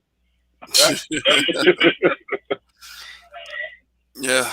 Yo, Kev, I did see some angry white people today, though. At the Juneteenth celebration, yeah, speeding by, almost hit a couple people. I was like, man, they not everybody not happy about the holiday. I noticed that. I noticed the energy because it's a gentrified neighborhood. So there was a Juneteenth celebration in this gentrified neighborhood. Most of the people on the homes are white, but it's a historical black community.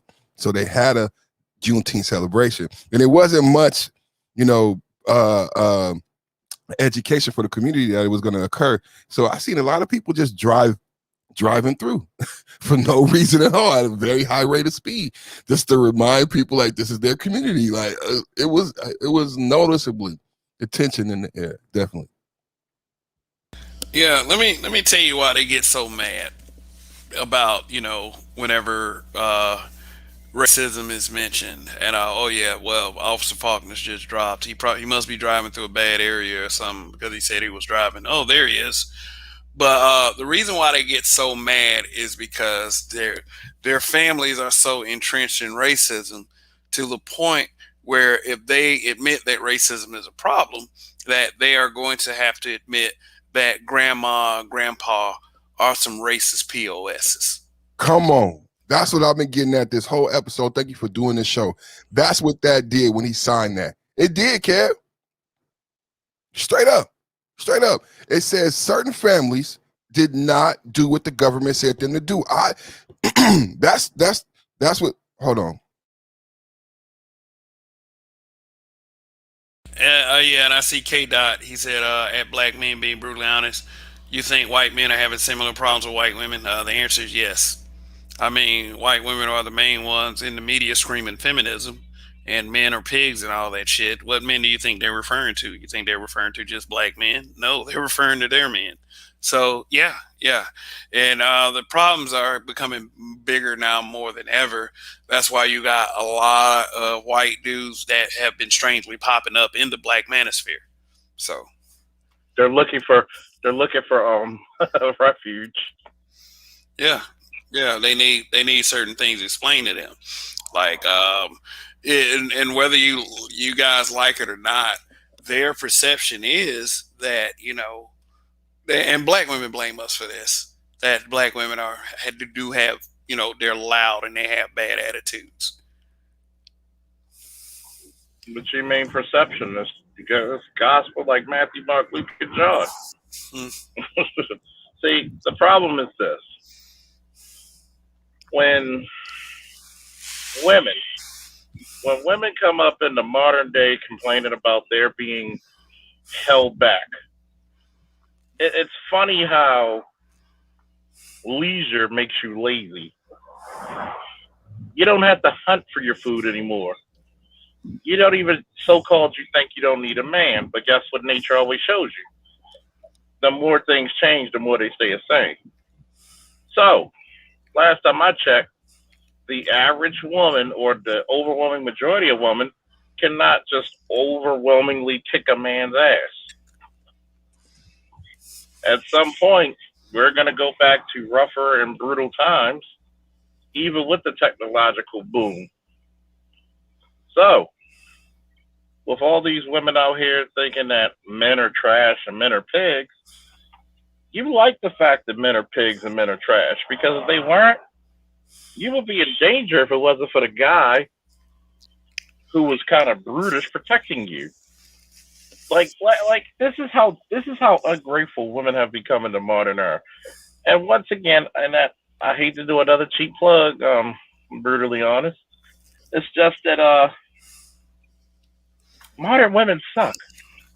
They suck at being women. They suck at being mothers. They damn sure suck at being wives. If you ask the modern woman what's their requirement of men, they would give you like a fucking dossier or a fucking like 1,000 page essay of what they require a man to do. The sad part, modern men, black men in particular, have no requirements of their women. None. That's why I've coined the phrase being the trash man of the dating world. Why do you think all these women want you? I get to be fat because I know he been around Big Bertha. I can talk loud and all this other stuff. Think about this. When they be like, oh, somebody tried to say, well, the only white women you see black men with are big fat white women. So let's get this right. If that was true, which is not, that means how much of a person you suck. Even though I don't promote interracial dating, but that shows you how much you suck as a woman. If somebody's gonna get somebody who's way less attractive than you and 300, 400 pounds, they rather be happy that way. Yeah. I mean, that's just a logical argument right there. You have to suck if somebody would rather deal with a less attractive woman. I mean, but like nobody ever really sits there and emphasize how actually easy black men are on black women. The tension and the animosity that they have for us right now stems from a lot of the conversations in the black manosphere. Outside of that, we've been the most easygoing with our women. Now I'm not discounting people who were in toxic relationships where there when there were hits and kicks and punches being passed between each other. I'm not saying that, but what I'm saying is, for the most part, the attitudes are horrible as fuck because black men have not only like have we chose to put up with it, we chose this. So the level of them with with the attitudes that they display, a lot of it's our fault as men. And then you got to remember this: is that you're raised to accept this type of nature from your mama, and she passes it on to her daughter. Why do you think? How can you be raised in the same goddamn household? Your mom will tell your sister, go to college because you don't want to depend on no man. But your mother teaches you to be a simp. This is the reality people don't want to talk about. You know, you feel like Oliver Queen, and you just want to go to a group of black women and just be like, you failed this community. You don't want to give your children to their fathers. Even if you put your, they rather live in a house with no lights, that's rat infested, crime infested, roach infested, no food in the refrigerator to give the children a fighting chance with their fathers. Yeah. Let me. Oh, go ahead. No, go ahead. No, I was gonna respond to K Dot's comment that I put up here. He said, "At black men being brutally honest, I notice black women get off when they see black men who seem to be jealous of them with white men. It's like they want black men to be mad, like they want them to care." Okay, let me talk to you about that comment you just made. It sounds like a comment that a woman made, but appropriated it to her gender. And that's a lot of what I like to get away from. I don't like to sound like them, but that is holistically true. I'll give you the most recent example, Godfrey.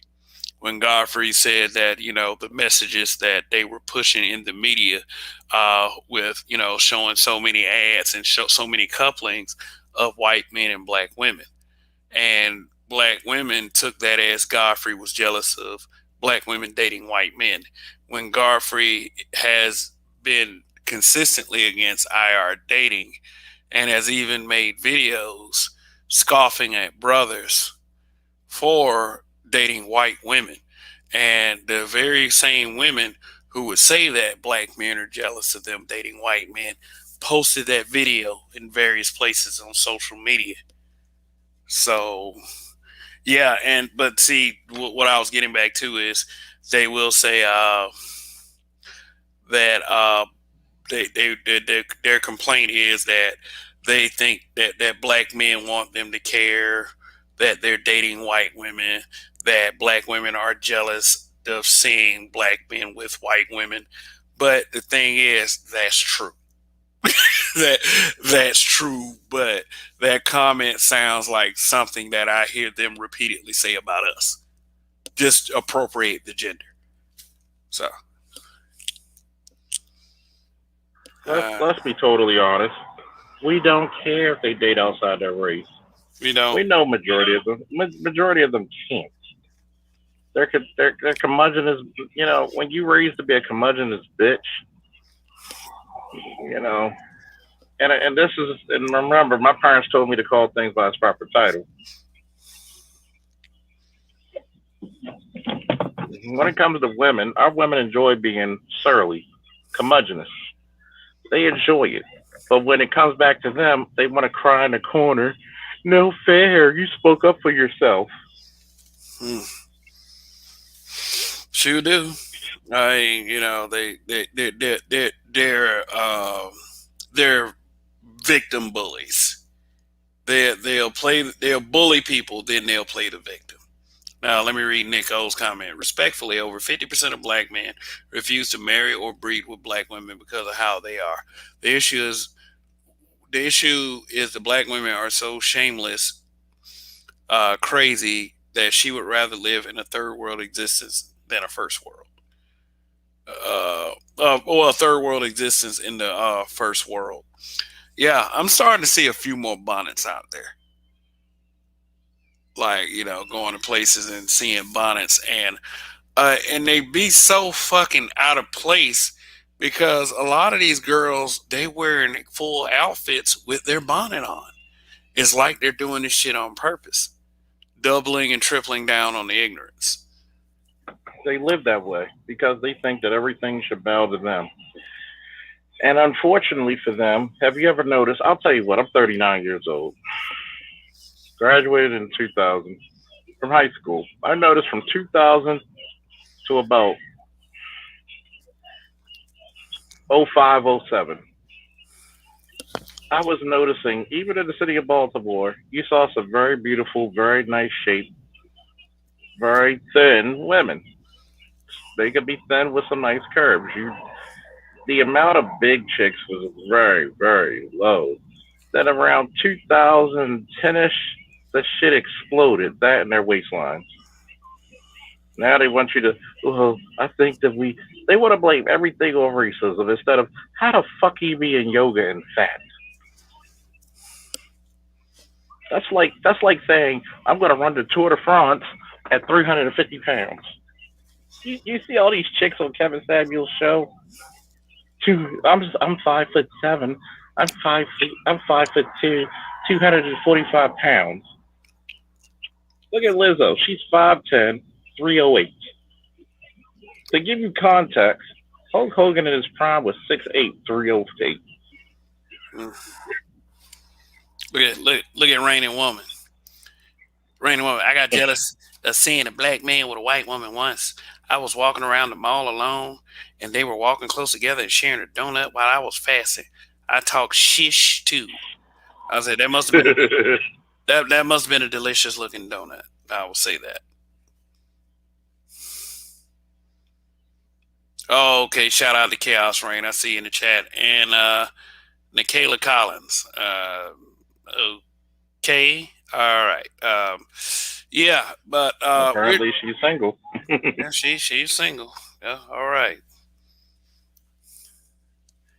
Black YouTube fanatic. If she's wearing a bonnet, her hair stinks. Oh yeah, and I saw. I think I saw that Jaded Black video. He said Lizzo is 5'6", 303 pounds, and I was, and it's strange to me how the camera makes these people look taller. I thought Think about that. Yeah. Think about that. She weighs as much as a pro wrestler in their prime, and she had the nerve. This is the foolish hubris that they display. She wanted fucking Chris Evans, aka Captain America. She's 5'6", over 300 pounds. That's not a good look at all. And for a woman to be 300 some pounds and their muscle mass is far less than a man, that's bad. And at her height, that's even worse. And it's like I was reading this post the other day, and the first thing that this guy said was, "Oh, if I saw it, you got to see it too." It's Lizzo in a TikTok video talking about it's big girl summer, and she turned around. Summer. Yeah, she turned around and showed them butt cheeks again. I'm like, oh my God, I mean, she's trying to force everybody to look at her like she's beautiful. Yet, she's not. Yet she'll be on social media every week and a half crying about how, it's a problem for her being a big girl. And, nobody's, people try to shame her for her weight and all the other stuff. And I'm going to go ahead and say it. We need to bring that level of shame back. Yeah, we do. Yeah, we do. I mean, all this, this body positivity, this fat acceptance. No, number one, it's not for guys. If Lizzo was really genuine about the body positivity thing, she wouldn't mind dating a guy that was fat just like her. She wants a muscular man. She wants a man that has the 3 6s. Yeah, see? Think about it. 6 foot, 6 foot dick, 6 foot tall, 6 pack abs. Yeah. And you know about if I go in real quick about that shit? Go ahead. You got number one. Number one, her blood type's probably the Rocky Road. Number two, she has mental issues due to that shit. It's is readily available to see. Then on top of that, like you just pointed out so brilliantly, how is it that you want us to accept your fucking fat ass, but you wouldn't accept the fat man, which would be on your level? Actually, the fat man might be above your level. Then on top of that, you constantly see you in clothes that make you look even worse. You have no modesty. You have no mental frame. It's like, dude, you're disturbed. You're preaching his body. Well, we should be proud. No, no, no, no, no, no, no. Black women, you follow this shit, you're gonna make yourself obsolete very quickly. You're at a the modern black woman overall is in a state of obsolescence. That's not coming from a place of hatred. That's not coming from a place that I can't get a black woman because trust me, a lot of them can't keep their hands off. I had to let five go and got two more. So I'm saying this from a place of truth because I would really hate to see black women when the world really treats you the way you really deserve to be. If it wasn't for black men taking a blunt, I mean the 99.9% of blunt racism, blunt incarceration, blunt ass whoopings while giving them back, black women would fucking cower. They wouldn't even come out their houses if they had to deal with the average black man had to deal with. And when she puts herself out there, this is the representative that you want to be seen as representing black women in America. Why? Let me tell you a really special reason as to why they chose Lizzo. They want to uplift her as a beauty standard so they'll have the chance to be beautiful themselves. That's why you see women pick the most horse face looking bitches ever known to man and say that they are beautiful. No, she beautiful. You don't know what you're talking about. She beautiful. No, the fuck she isn't. Like, I don't expect women to say that every man looks good. Some of us men, we leave a lot more to be desired. Period. It's like some of us ain't the best looking guys. Some of us are ugly as fuck. But if I hear female, like that's one thing I haven't got mad at ever since I was a kid. Someone calling me ugly. If you think I'm ugly, okay, whatever. I don't care. I mean, hey, my mama told me I look good. You calling my mama a liar? But, if you call me ugly, I'm not going to go to social media every week crying about it, saying that, oh, you don't like my body, or you're body shaming me, or you're face shaming me, or whatever like that. And that's what we need these women to understand. If you're going to tell the truth about what kind of guy you want and how you feel about these black men, prepare for a slice of truth your goddamn self. And that's a truth that I do not mind delivering. And there's a lot of guys in this space that don't mind delivering that truth either. Two, rather. Hey, let it happen. I mean, this is sad when they don't want some. See, this is where life isn't fair. For women, their ultimate currency is their beauty, their loyalty, and their fertility. Number one, when you reach a certain weight for women, you become infertile. Most times when a lot of women have trouble getting pregnant is because they're too damn heavy. A lot of times it's like that. They have to lose weight to even get pregnant. Then on top of that, your beauty gets smothered underneath all that baby back rib barbecue fat. Where a man doesn't have to look as good as you. He just needs resources. Looking good and handsome for a man is just icing on the cake. Looking good and being in shape for a woman, that's compulsory.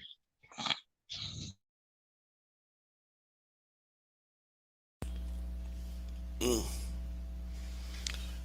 Oh, look at Rainy Woman. D-Rock, then I have gluten-free donuts. What is that even like? Gluten-free donuts. I used to make fun of gluten-free people. I'm just gonna let you know that right now. I've grown since then, but gluten-free nuts. Oh, I used to get in y'all. But yeah, well, they dropping the ball in a lot of areas that and we as black men, we know that we're not perfect, but here's the thing. Here's the thing. When we tell you these things, you want to give us archetypes of black men to counter our arguments with that ain't us. you know, that we have spent time talking about our damn selves. I guess that's where these arguments start to get a bit complicated. But look, we're on hour 2 right now. We got 53 watching. I really do appreciate everyone for tuning in. Let me see how many likes I have right now.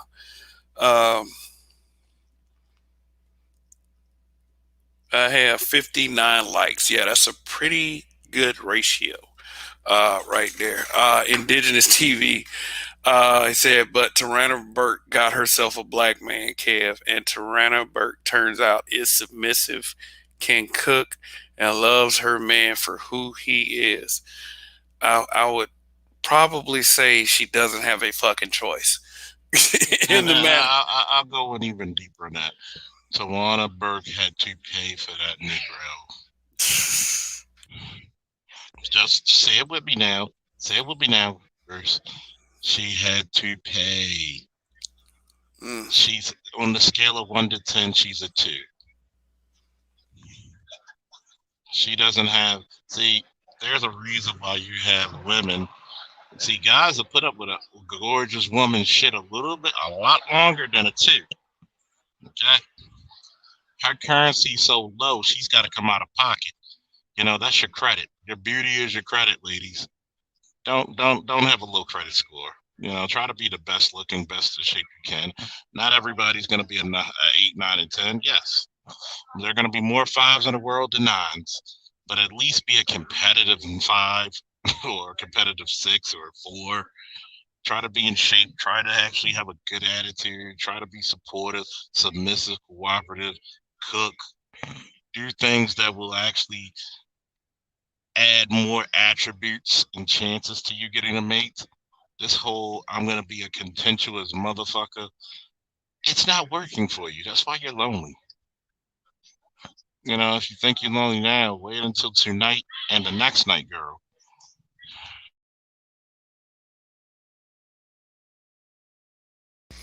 The king. He gave. Let me put it like this. Yeah, he gave the no homo disclaimer on this one, but he said, "Crazy in the black community, you have good looking young black men who think they're ugly." Uh, well, I would probably speak to that point on the fact that black men, especially young black men, are constantly devalued. Is constantly devalued. I don't personally know anyone that I don't run into too many guys that say that, oh, I'm ugly. I think I'm ugly. I'm a hot mess. I don't run into too many insecure guys, but I can understand where that sentiment comes from. But yeah, that chat's going down there. But think about it. What can we do to reinstill pride in our people since it seems to be so bad? Like, is there any way to, based on our opinions of how we view this community and the women, would there be any way to bring the women back? I would say. I'm gonna answer this and I'm gonna get quick off because I'm gonna just do a short show myself. Oh, okay. Yeah. And thank you for having me on yours. Always supporting. The quick answer is no. The burden of proof and evidence and work is no longer on the men; it's on the women. Black men have proven themselves to be the best fathers on the planet. Black men have we've gotten to the point where we're more college than we are in jail. Black men have gotten themselves in better shape, better positions. I mean, yeah, we still may have the blunt, and this is all during the blunt of racist institutions against us. We're against education against us, having the court system against us, and we still end up outshining others. That tells you you got a hell of a man. But till black women start appreciating their men for the warriors and kings and the confidants that they are, excuse me, they're gonna have to be. Look at this. Like, you have scores of black women a night on your show, my show, BGS's, Kevin's, and others who proven time and time again we're supposed to marry that. You're giving up. That's like the Patriots not coming to terms with Tom Brady. And look what happened the very next year. The very next season, what happened? You can't keep a winner down, huh? Either Mm. either the original team is gonna have to come to terms to my proven demands, to my proven winning attributes, or I'm gonna go to another team and I'm gonna win another ring. Or in this instance, somebody else is gonna get a ring and not you. Woo! God bless. Thank you once again. And if you're still up, I'll probably come back around. Okay, all right. And also, I did drop a link to your channel earlier. Uh, So Appreciate it. Thank you. yeah, Woo. so woo, yeah. I am supportive of guys in this space. I mean, I want to see everybody grow, especially if Hmm. they're actually making sense. And Officer Faulkner makes a lot of sense. So, what's going on, Chaos Rain? What's What's going good, on? man? Who's on the panel? Who's the man on top? I see you, That's Kevin. Big Dennis, man. That's Big Dennis from Perfect Timing Podcast. I'm trying to remember. Was he on another channel before? Yeah, Is he's appeared on Roger. Plus, he does lives on a regular basis. So, hey, Big Dennis, you can go ahead and drop your link in the chat if you like, and go ahead if you're not sub to Perfect Timing Podcast. Go ahead, let's help this man grow as well. Oh, I now remember. Yeah, he was on. I don't know if he was on Kuda's channel earlier. I think I remember it too. Okay, good. Yeah, drop it either in the private chat or and I will sub. Oh shit! Here we go, Mr. Imp. What's going on? But but Chaos Rain. Yeah, we're gonna let Chaos Rain finish up, and then Yeah, we'll. man. It's funny. Doing content on YouTube is very weird. And I always say that because when I was checking when I did my stream today, it said it hit me with a little copyright for something like the little. I guess I'm not sure the sound of a video. It was weird though, but I'm glad they have a way where you could edit that part easier. But I don't know if I'm gonna edit right away. I'm hoping it's not stopping the views for the video I just did, though, because it has the copyright claim and shit. That'd be fucked up if it did. But you know what though? Sometimes they can just be copyright claims. They'll let you leave it up, but you can't monetize it for yourself. That's fine. The people who did the claim, they can monetize it for them, and they can do that to you when you're under 1,000 subs. Okay. So if I was over that, would they still? They can still slap me regardless, though. I mean, with copyright claims, a copyright claim is a copyright claim, no matter how many people you got on your channel. It can be a copyright claim, or is a copyright strike. Oh, Caramel baby, she's talking so sexy down there. She's saying Brad eats better pussycat anyway. Yeah. Okay, that's good. Yeah, and then let Brad eat your box and keep pushing. I mean, it's all good. It's all good. Yeah. She's allowed to have her opinion. If she thinks white men are better than black men, then hey, that is on her. But as long as she doesn't bring a level of hypocrisy with that, then she's cool. She's cool. Yeah, she said goodbye, so I guess she's happy. I know she was going back and forth with you guys on the chat today. Interesting. And Nikayla Collins says it's my birthday week. So happy birthday, Nikayla. I hope you stay safe out there and don't do anything I wouldn't do. And that's not very many things. So I wish everybody safety and good passage, no matter if they have a bad opinion about me or not, because for me it's never that serious. For some people it is, but oh, Absalom Payanki TV, what's going on? But Chaos You know, Rain, it's funny. It's funny because I'm going now reading the chats from what y'all talking about, and she said that to most men that have a Becky in their life, I'm saying go back to them. But it's that's funny it. that But That well, comes let me say from. this. It's Go ahead. it's funny to say either black man that choose Becky, okay, that's their business. They want to do that, that's fine. But when you go choose your bride, it's no different. You get the same person that come out that pussy. You know what I'm saying? So what's the difference? I mean, black woman's logic doesn't make sense at the end, brother. You Well, get me? that's I that's mean, with because most black men overall, that's not because it's black people not. feel that. You go ahead. That, Go ahead. that's because it's not. That's because it's not logic. They do have the capability to make sense, but that's going to take some admission on their part. Mhm.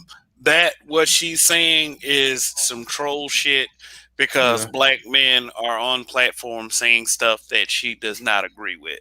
So she gonna You're try to being sit up brutally there. honest. Yeah, And yeah. this is the She thing, she don't like she that. she she So ain't gonna she gonna say some shit like Brad's better, Chad's better, Chad mhm. treat me so good, blah blah Okay. blah.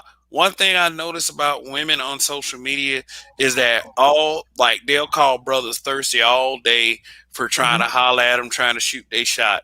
The second a white man says something like "you're pretty" or "you're beautiful," the first thing they're gonna say is, "Oh my God, they do see the beauty in us. I'll date a white man.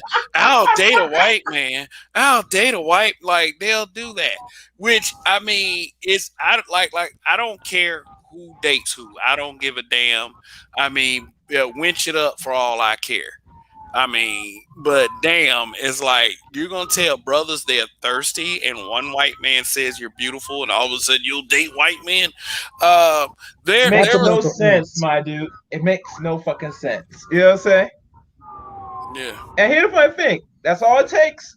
And you bust wide open for it. Okay. You know what I'm saying? yeah, yeah, yeah, No, yeah, yeah, and, yeah. and see, I'm gonna tell you something.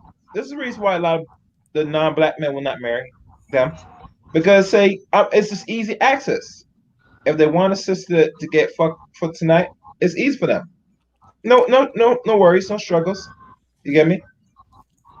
But it's like they feel sad because now we're a different generation and certain sets of our young people are Yeah. dating out more. And Yeah, regardless, we yeah, control. and So Caramel Baby just thinks that we're just dating white women in droves. That's why they date white men, and it's like to me, it's like you made that choice to do that. You making that choice. It ain't because of a black man. You're doing that yeah, because you want to do it, and exactly. and people like her need to be adult enough to admit that. It ain't gonna be because you saw a black man with a white woman. It's never gonna be because of that. So it ain't no what goes around comes around. Because guess what? Because guess what? Is you made the choice to do that. Oh boy, what's going on now? Nikayla, what's going on? What's up? What brings you? Hello? Are you gonna speak? Let me see. Give her a second. Let me see if she. Okay. Let me see. All right. Is she saying some good things in the chat room? Let's check. Looks like it.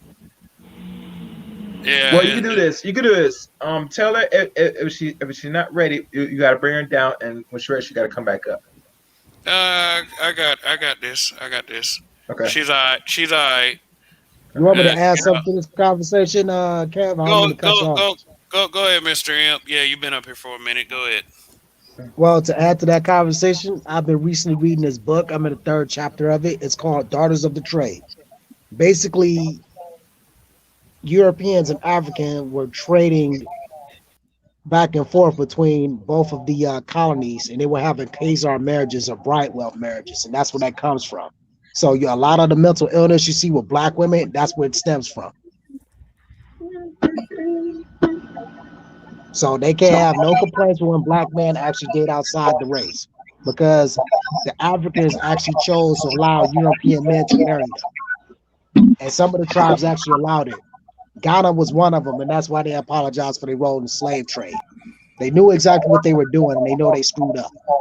So if anybody I'm gonna actually have condolences for and actually help out are the people from Ghana, since they apologize for their role in the slave trade. So that's where that comes from. Okay. Okay, Mr. Amp. Chaos Rain, you had something you want to add to that? My thing with the slave trade and how we got here, we here nonetheless, and it's going to take black people to wake their ass up and start be progressive, move with a purpose to really get themselves out of it. At the end of the day, and let's be honest, a lot of people, because we're dealing with Juneteenth, this is the actual day when the word was out to all states of the union that slavery is done. You must report to all and tell your slaves that you're free. And it took even an expand of what 1965, and then we didn't get Juneteenth as a holiday now till this year. So we're looking at roughly 100 and I guess 56 years now to have an actual holiday of this. And really, truly, that's just tokenism. It's symbolism. Doesn't mean shit. It's nice, but black people deserve more and want more than that. They want what's rightfully theirs, and that is reparations. Something that's owed and due. That's how I'm. That's where I'm at with it. Yeah, that's where a lot of us are at with it. I mean, Juneteenth. Juneteenth. It means some. It means a lot to some people, and it's like making it a federal holiday to those people just kind of cheapened it because it seems like some political agendas. There's some political agenda behind it, but yeah. But Nikayla, what's going on? Are you there? Can you speak? Do you speak in English? Do you have something that you would like to share? I guess not. Can't hear you. Yeah, caramel baby down there clowning. So I say you're quite amusing down there. But one thing that I do have for swirlers in particular is if you love Brad and Chad so much, why do you hang out with us still?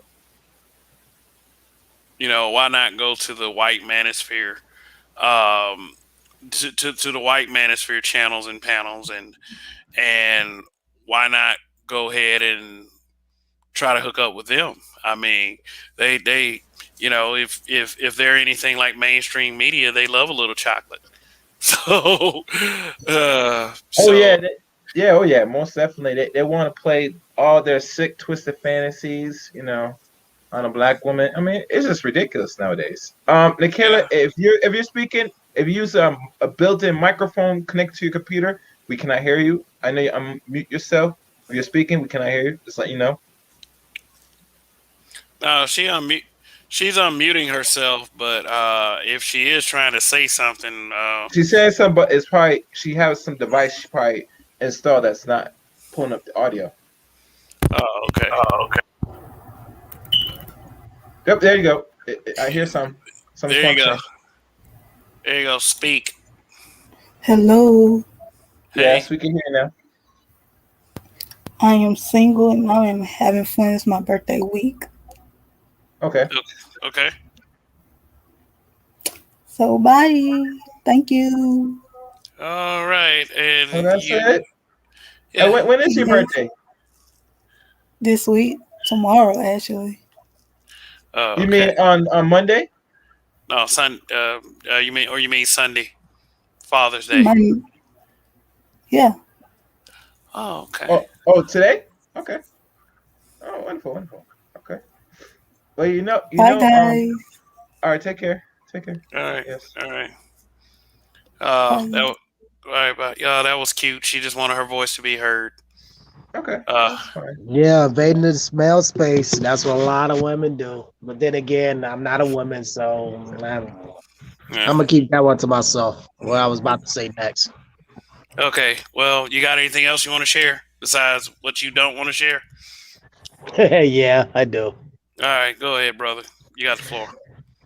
All right. So, what do you think is gonna happen when this eviction moratorium is gonna end? It's gonna be real interesting to see this stuff happening. It's supposed to be ending June 30th. A lot of people gonna be homeless. I know I'm not gonna be one of them because the mortgage on this house is paid for. All right. Mm. Just I worry about taxes every single year.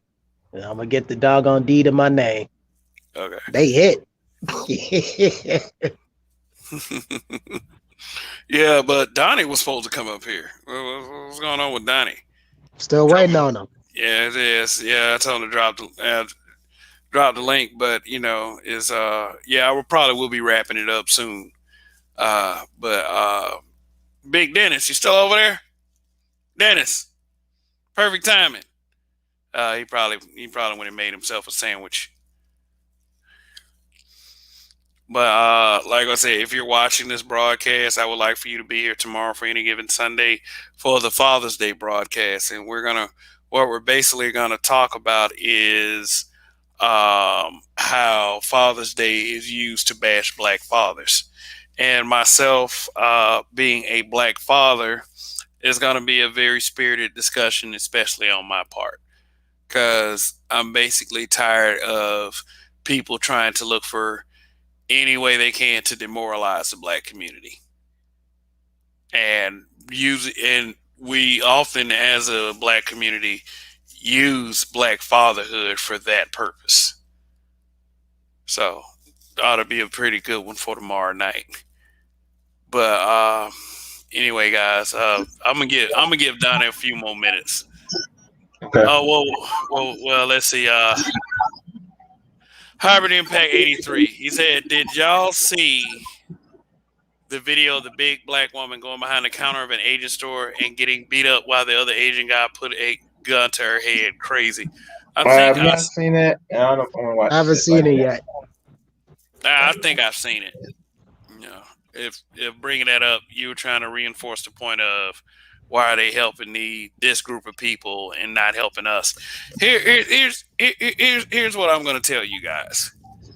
I think that it's going to have to get to a point where we're going to have to stop expecting things from them. It's like,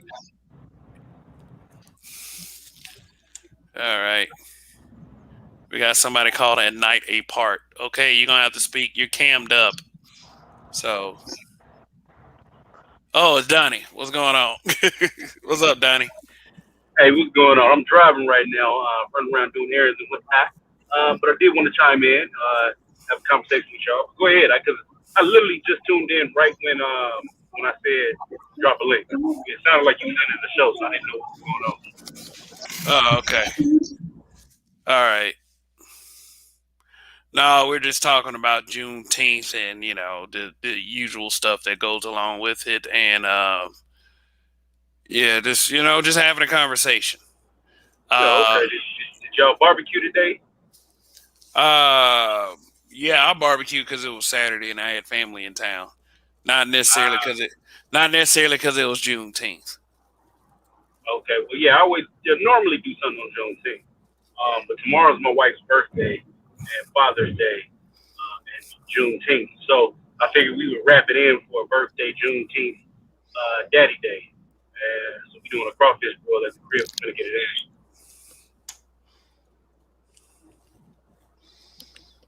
Oh, okay. Sounds delicious.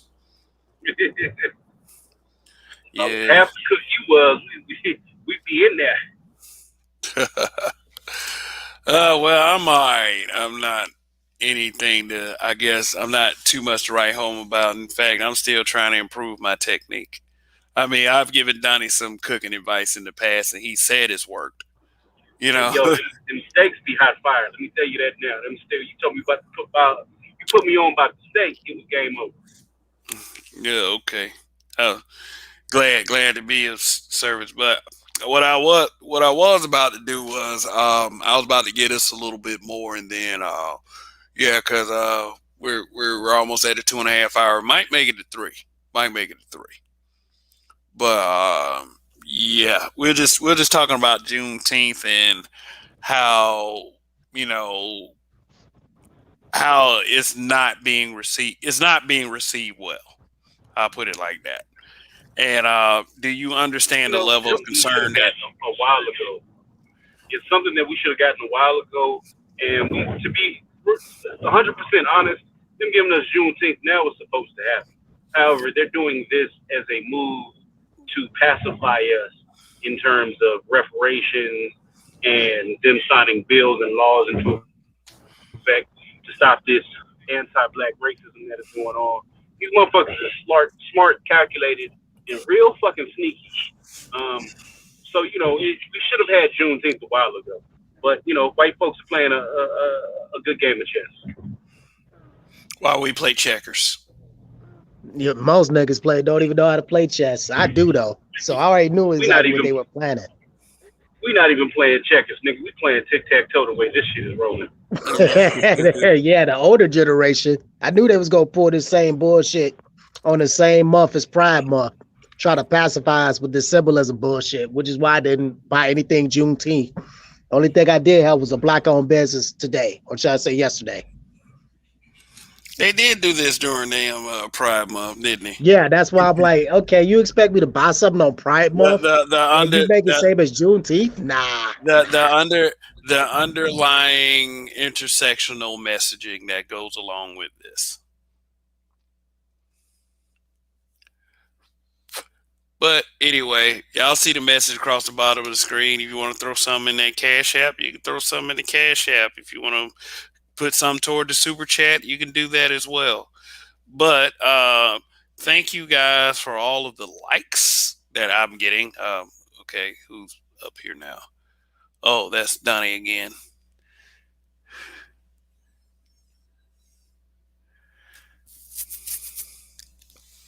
Okay, everything cool? Everything all right? Yeah, my wife was trying to abuse me, but I put a little kung fu move on her, and she got it together. Ain't that right, baby? Get it together. Yeah, all good. I bought signals. Okay. Ah, shit. Absalom Pianki TV says, and they mad Candace Parker for calling out the nonsense. Let me pull this up. Let me put this up on the screen real quick. Like, yeah, Candace. Is Candace on just is she some conservative internet troll that just says stuff to get a rise just like everyone else does? No, she's a effective bed wench looking for any kind of butter biscuit she can. Yeah, and they must be cracking them butter biscuits. Here's time. Here's the tweet. Candace Owens at real Candace O. She says Juneteenth is so lame. Democrats really need to stop trying to repackage segregation. I'll be celebrating July 4th and July 4th only. I'm American. Now, here is demonstrated the only true way that a black woman will lose people if her political beliefs do not align with other blacks. As Stacey Dash, who was very critical of Barack Obama, and all she got called all the coon butter biscuits in the world. I'll put it to you like that. But that's funny to me. That's the only way that they'll approve, like a black woman's approval rating to go down if she doesn't vote Democrat. Look at Angela Stanton King. Same thing. That's the only way. Why is that? Well, she's an aggressive ratchet. That whole situation is crazy because she runs around with the name of King because she married a descendant of Martin Luther King. And what is he, like a third cousin? So she's not even really kind of close to being related to Dr. King. And then she's a former, Love and Hip Hop alumni? Yeah, that's just gross. Right? And then she was incarcerated. So now she runs around kissing Trump's ass. And at a certain point, it looks like a cartoon. It looks like some Roger Rabbit type shit. Because how far can you go on the coon train before you say, all right, listen, y'all playing games? Like the shit is ridiculous. You have Angela Stent King. You have she used to be fine. Stacey Dash crazy ass, who refers to herself as a Caucasian when she gets arrested, and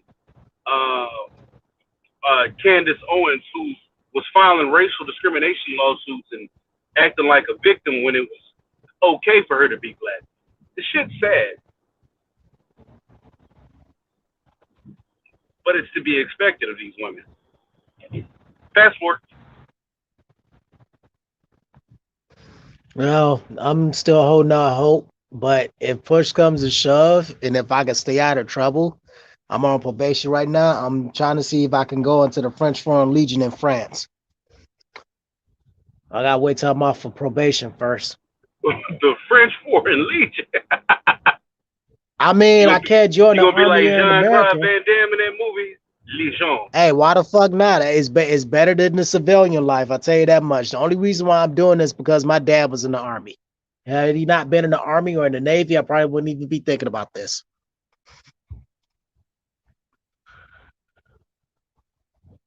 So that's the only reason why I would join.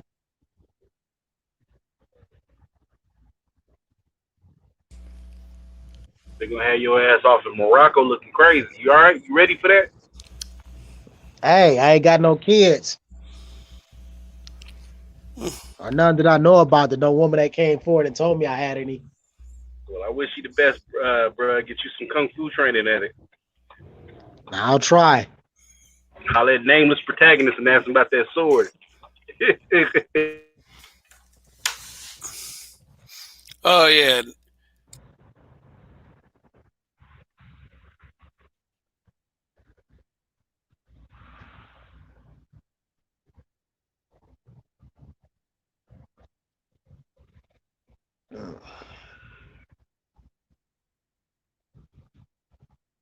Oh, I'm sorry. I forgot to say this to the panel. How are y'all all doing this morning? Where are my manners? I was rude. It must be morning where you're at, but I'm doing pretty good. In fact, I'm getting a little tired, but yeah, I'm doing all right, man. How about yourself?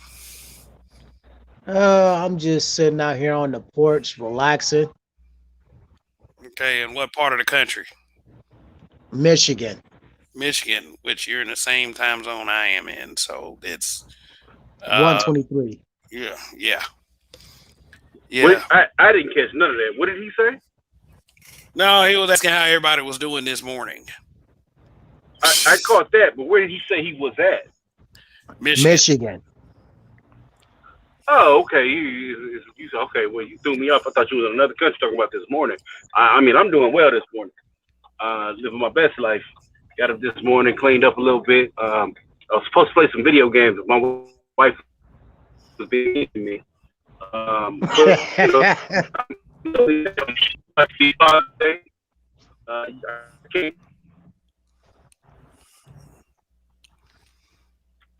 All right. Well, okay. All right. So, let's go ahead and do final statements, because yeah, this is probably about as far as we can like. But hey, Donnie, you did mention something about celebrating Juneteenth, correct? Oh yeah. We went out. We celebrated Juneteenth. We went to this park in the city called Juneteenth event, and we went and took the dogs out.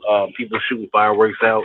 We went to skate land to go do roller skating, which I bust my ass a couple times. It was a fun time. And then tomorrow we're gonna have the Juneteenth celebration with my wife's birthday and Father's Day. Get some Kool-Aid, which is super niggery. You know what I mean? Yeah. Some alcohol and crawfish. Oh, awesome. Sound like you gonna have you a good day. Yeah. But yeah, we're about to do final statements. We're about to do final statement. Who wants to go first? Chaos. Um, thank you for having me up. I'm not sure if the brother put the Perfect Time podcast. So somebody can re-put in the chat. I'll look back, maybe subscribe to the brother. I would appreciate that. Um, in regards to the Juneteenth situation, it'd be interesting to see how it will look. Juneteenth will be conducted next year. You know, because I noticed when they made it official, like was it Thursday or Wednesday, as a federal holiday. I know certain banks closed because they want to dedicate their Juneteenth, I guess, holiday. Surprising. So I wonder how many black people are not going to work that day, or they allow citizens a day off on Juneteenth, if they're going to respect it. Since it's a tokenism, it's symbolism. I'm just saying. Okay. That's what Well, I'm looking. That's why I want to see what's going to be the outcome next year. yeah, and that right there sounds like a good idea. Like, just give us a week off with pay, which would be great. Since we had so many years where we were breaking our humps and not getting paid. So I wouldn't put that. I wouldn't put that. I wouldn't put that down on the list of ideas. I'd probably put that No, at the that's not very good. That's not really top. a good idea when you think about it. And, I would rather and have explain. some sort of actual tangible besides that. Working for a Oh yeah, week. we agree. I said it earlier. I said black people need reparation. That's the thing that's really owed to them. And said it's symbolism nonsense. And I think with Candace Owens, what she put up saying she's gonna be celebrating July 4th. Yeah, you're gonna be celebrating July 4th, bitch. What do you expect? You get me? That holiday doesn't represent you either. So you might as well celebrate that shit too. You get me? It's on Democrats. Fuck Democrats and Well, Republicans. yeah, that left wing, right wing, same bird. They Uh, both. It takes both wings to make a bird. That's what I've been saying for the last year and a half. I said, what's the difference between these two wings? They're chicken wings, and you put them together to a bird. The bird could fly.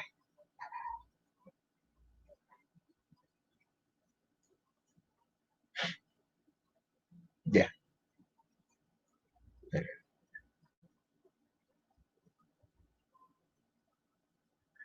I think working, sir. Oh. Bark, bark, chicken head, bark, bark, chicken head, bark, bark. Yeah. But that's all I'm gonna say.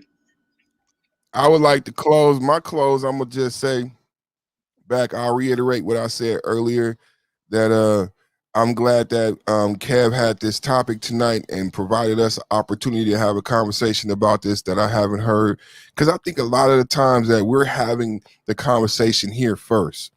That and Kev said that earlier, and the officer said that earlier about where the intelligent conversation is being had, and that individual could have spoken to someone from the sector. And what I brought up tonight is that the acknowledgement of these two dates brings up a litigation nightmare for certain individuals. So and then Kev even agreed that it could intimate into greater conversations, because what has been definitely said with this, the throw out the holiday, what has been said is, for those families who were not paid for those 2 years, I have a right to compensation. And then you could even discuss even further about the fact that my great grandmother was not allowed to purchase a home. Kev said you can't repay the fact that she couldn't vote for 2 years.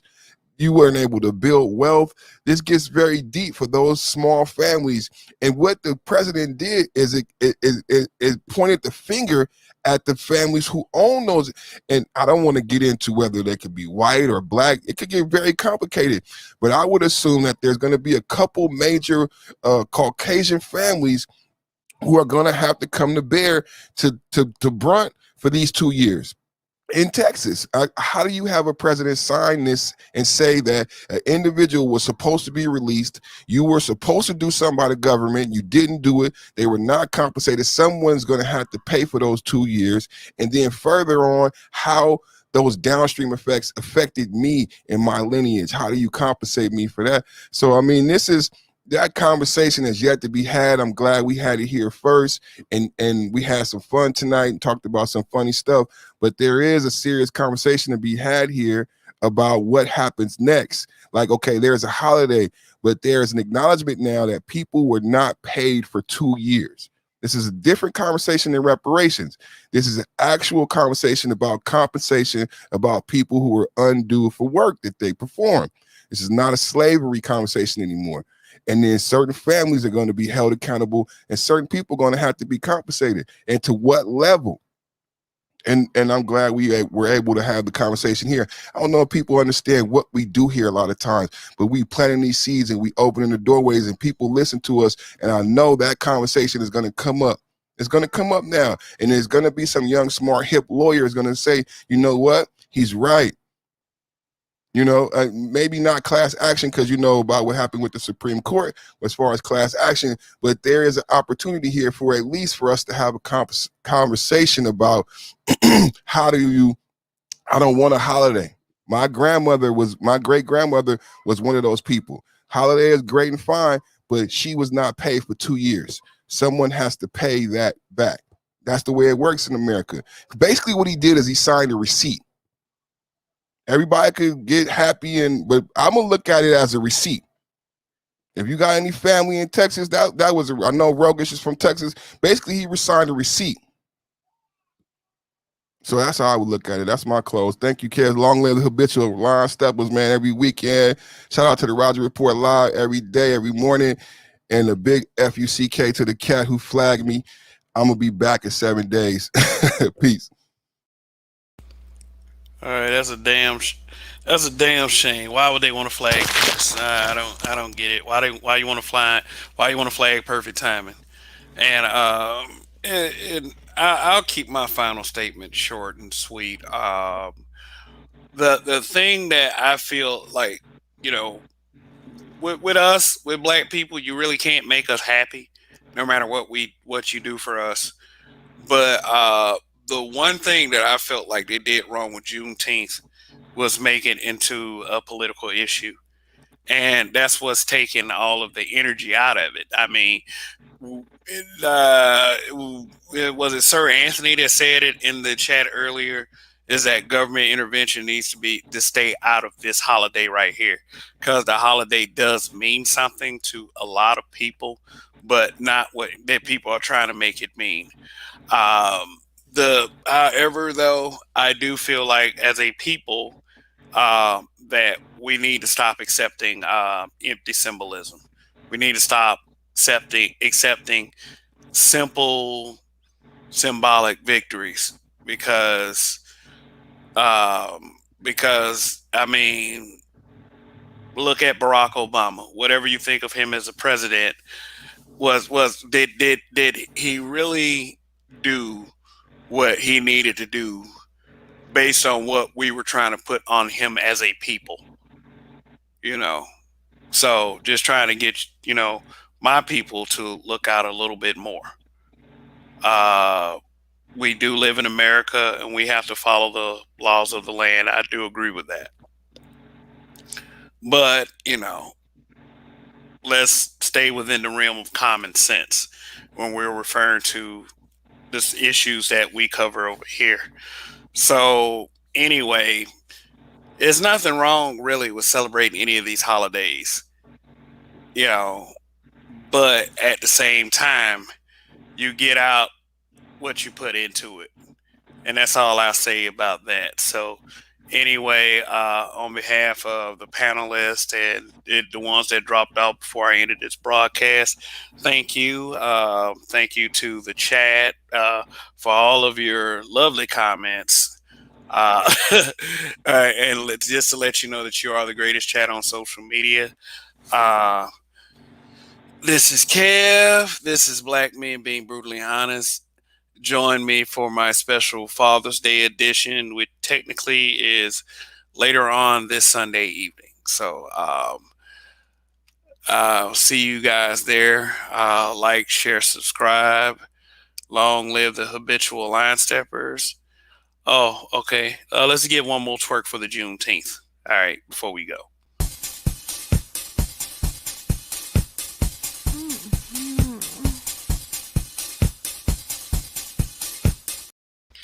All right. Now, in Kev we trust. Goodbye.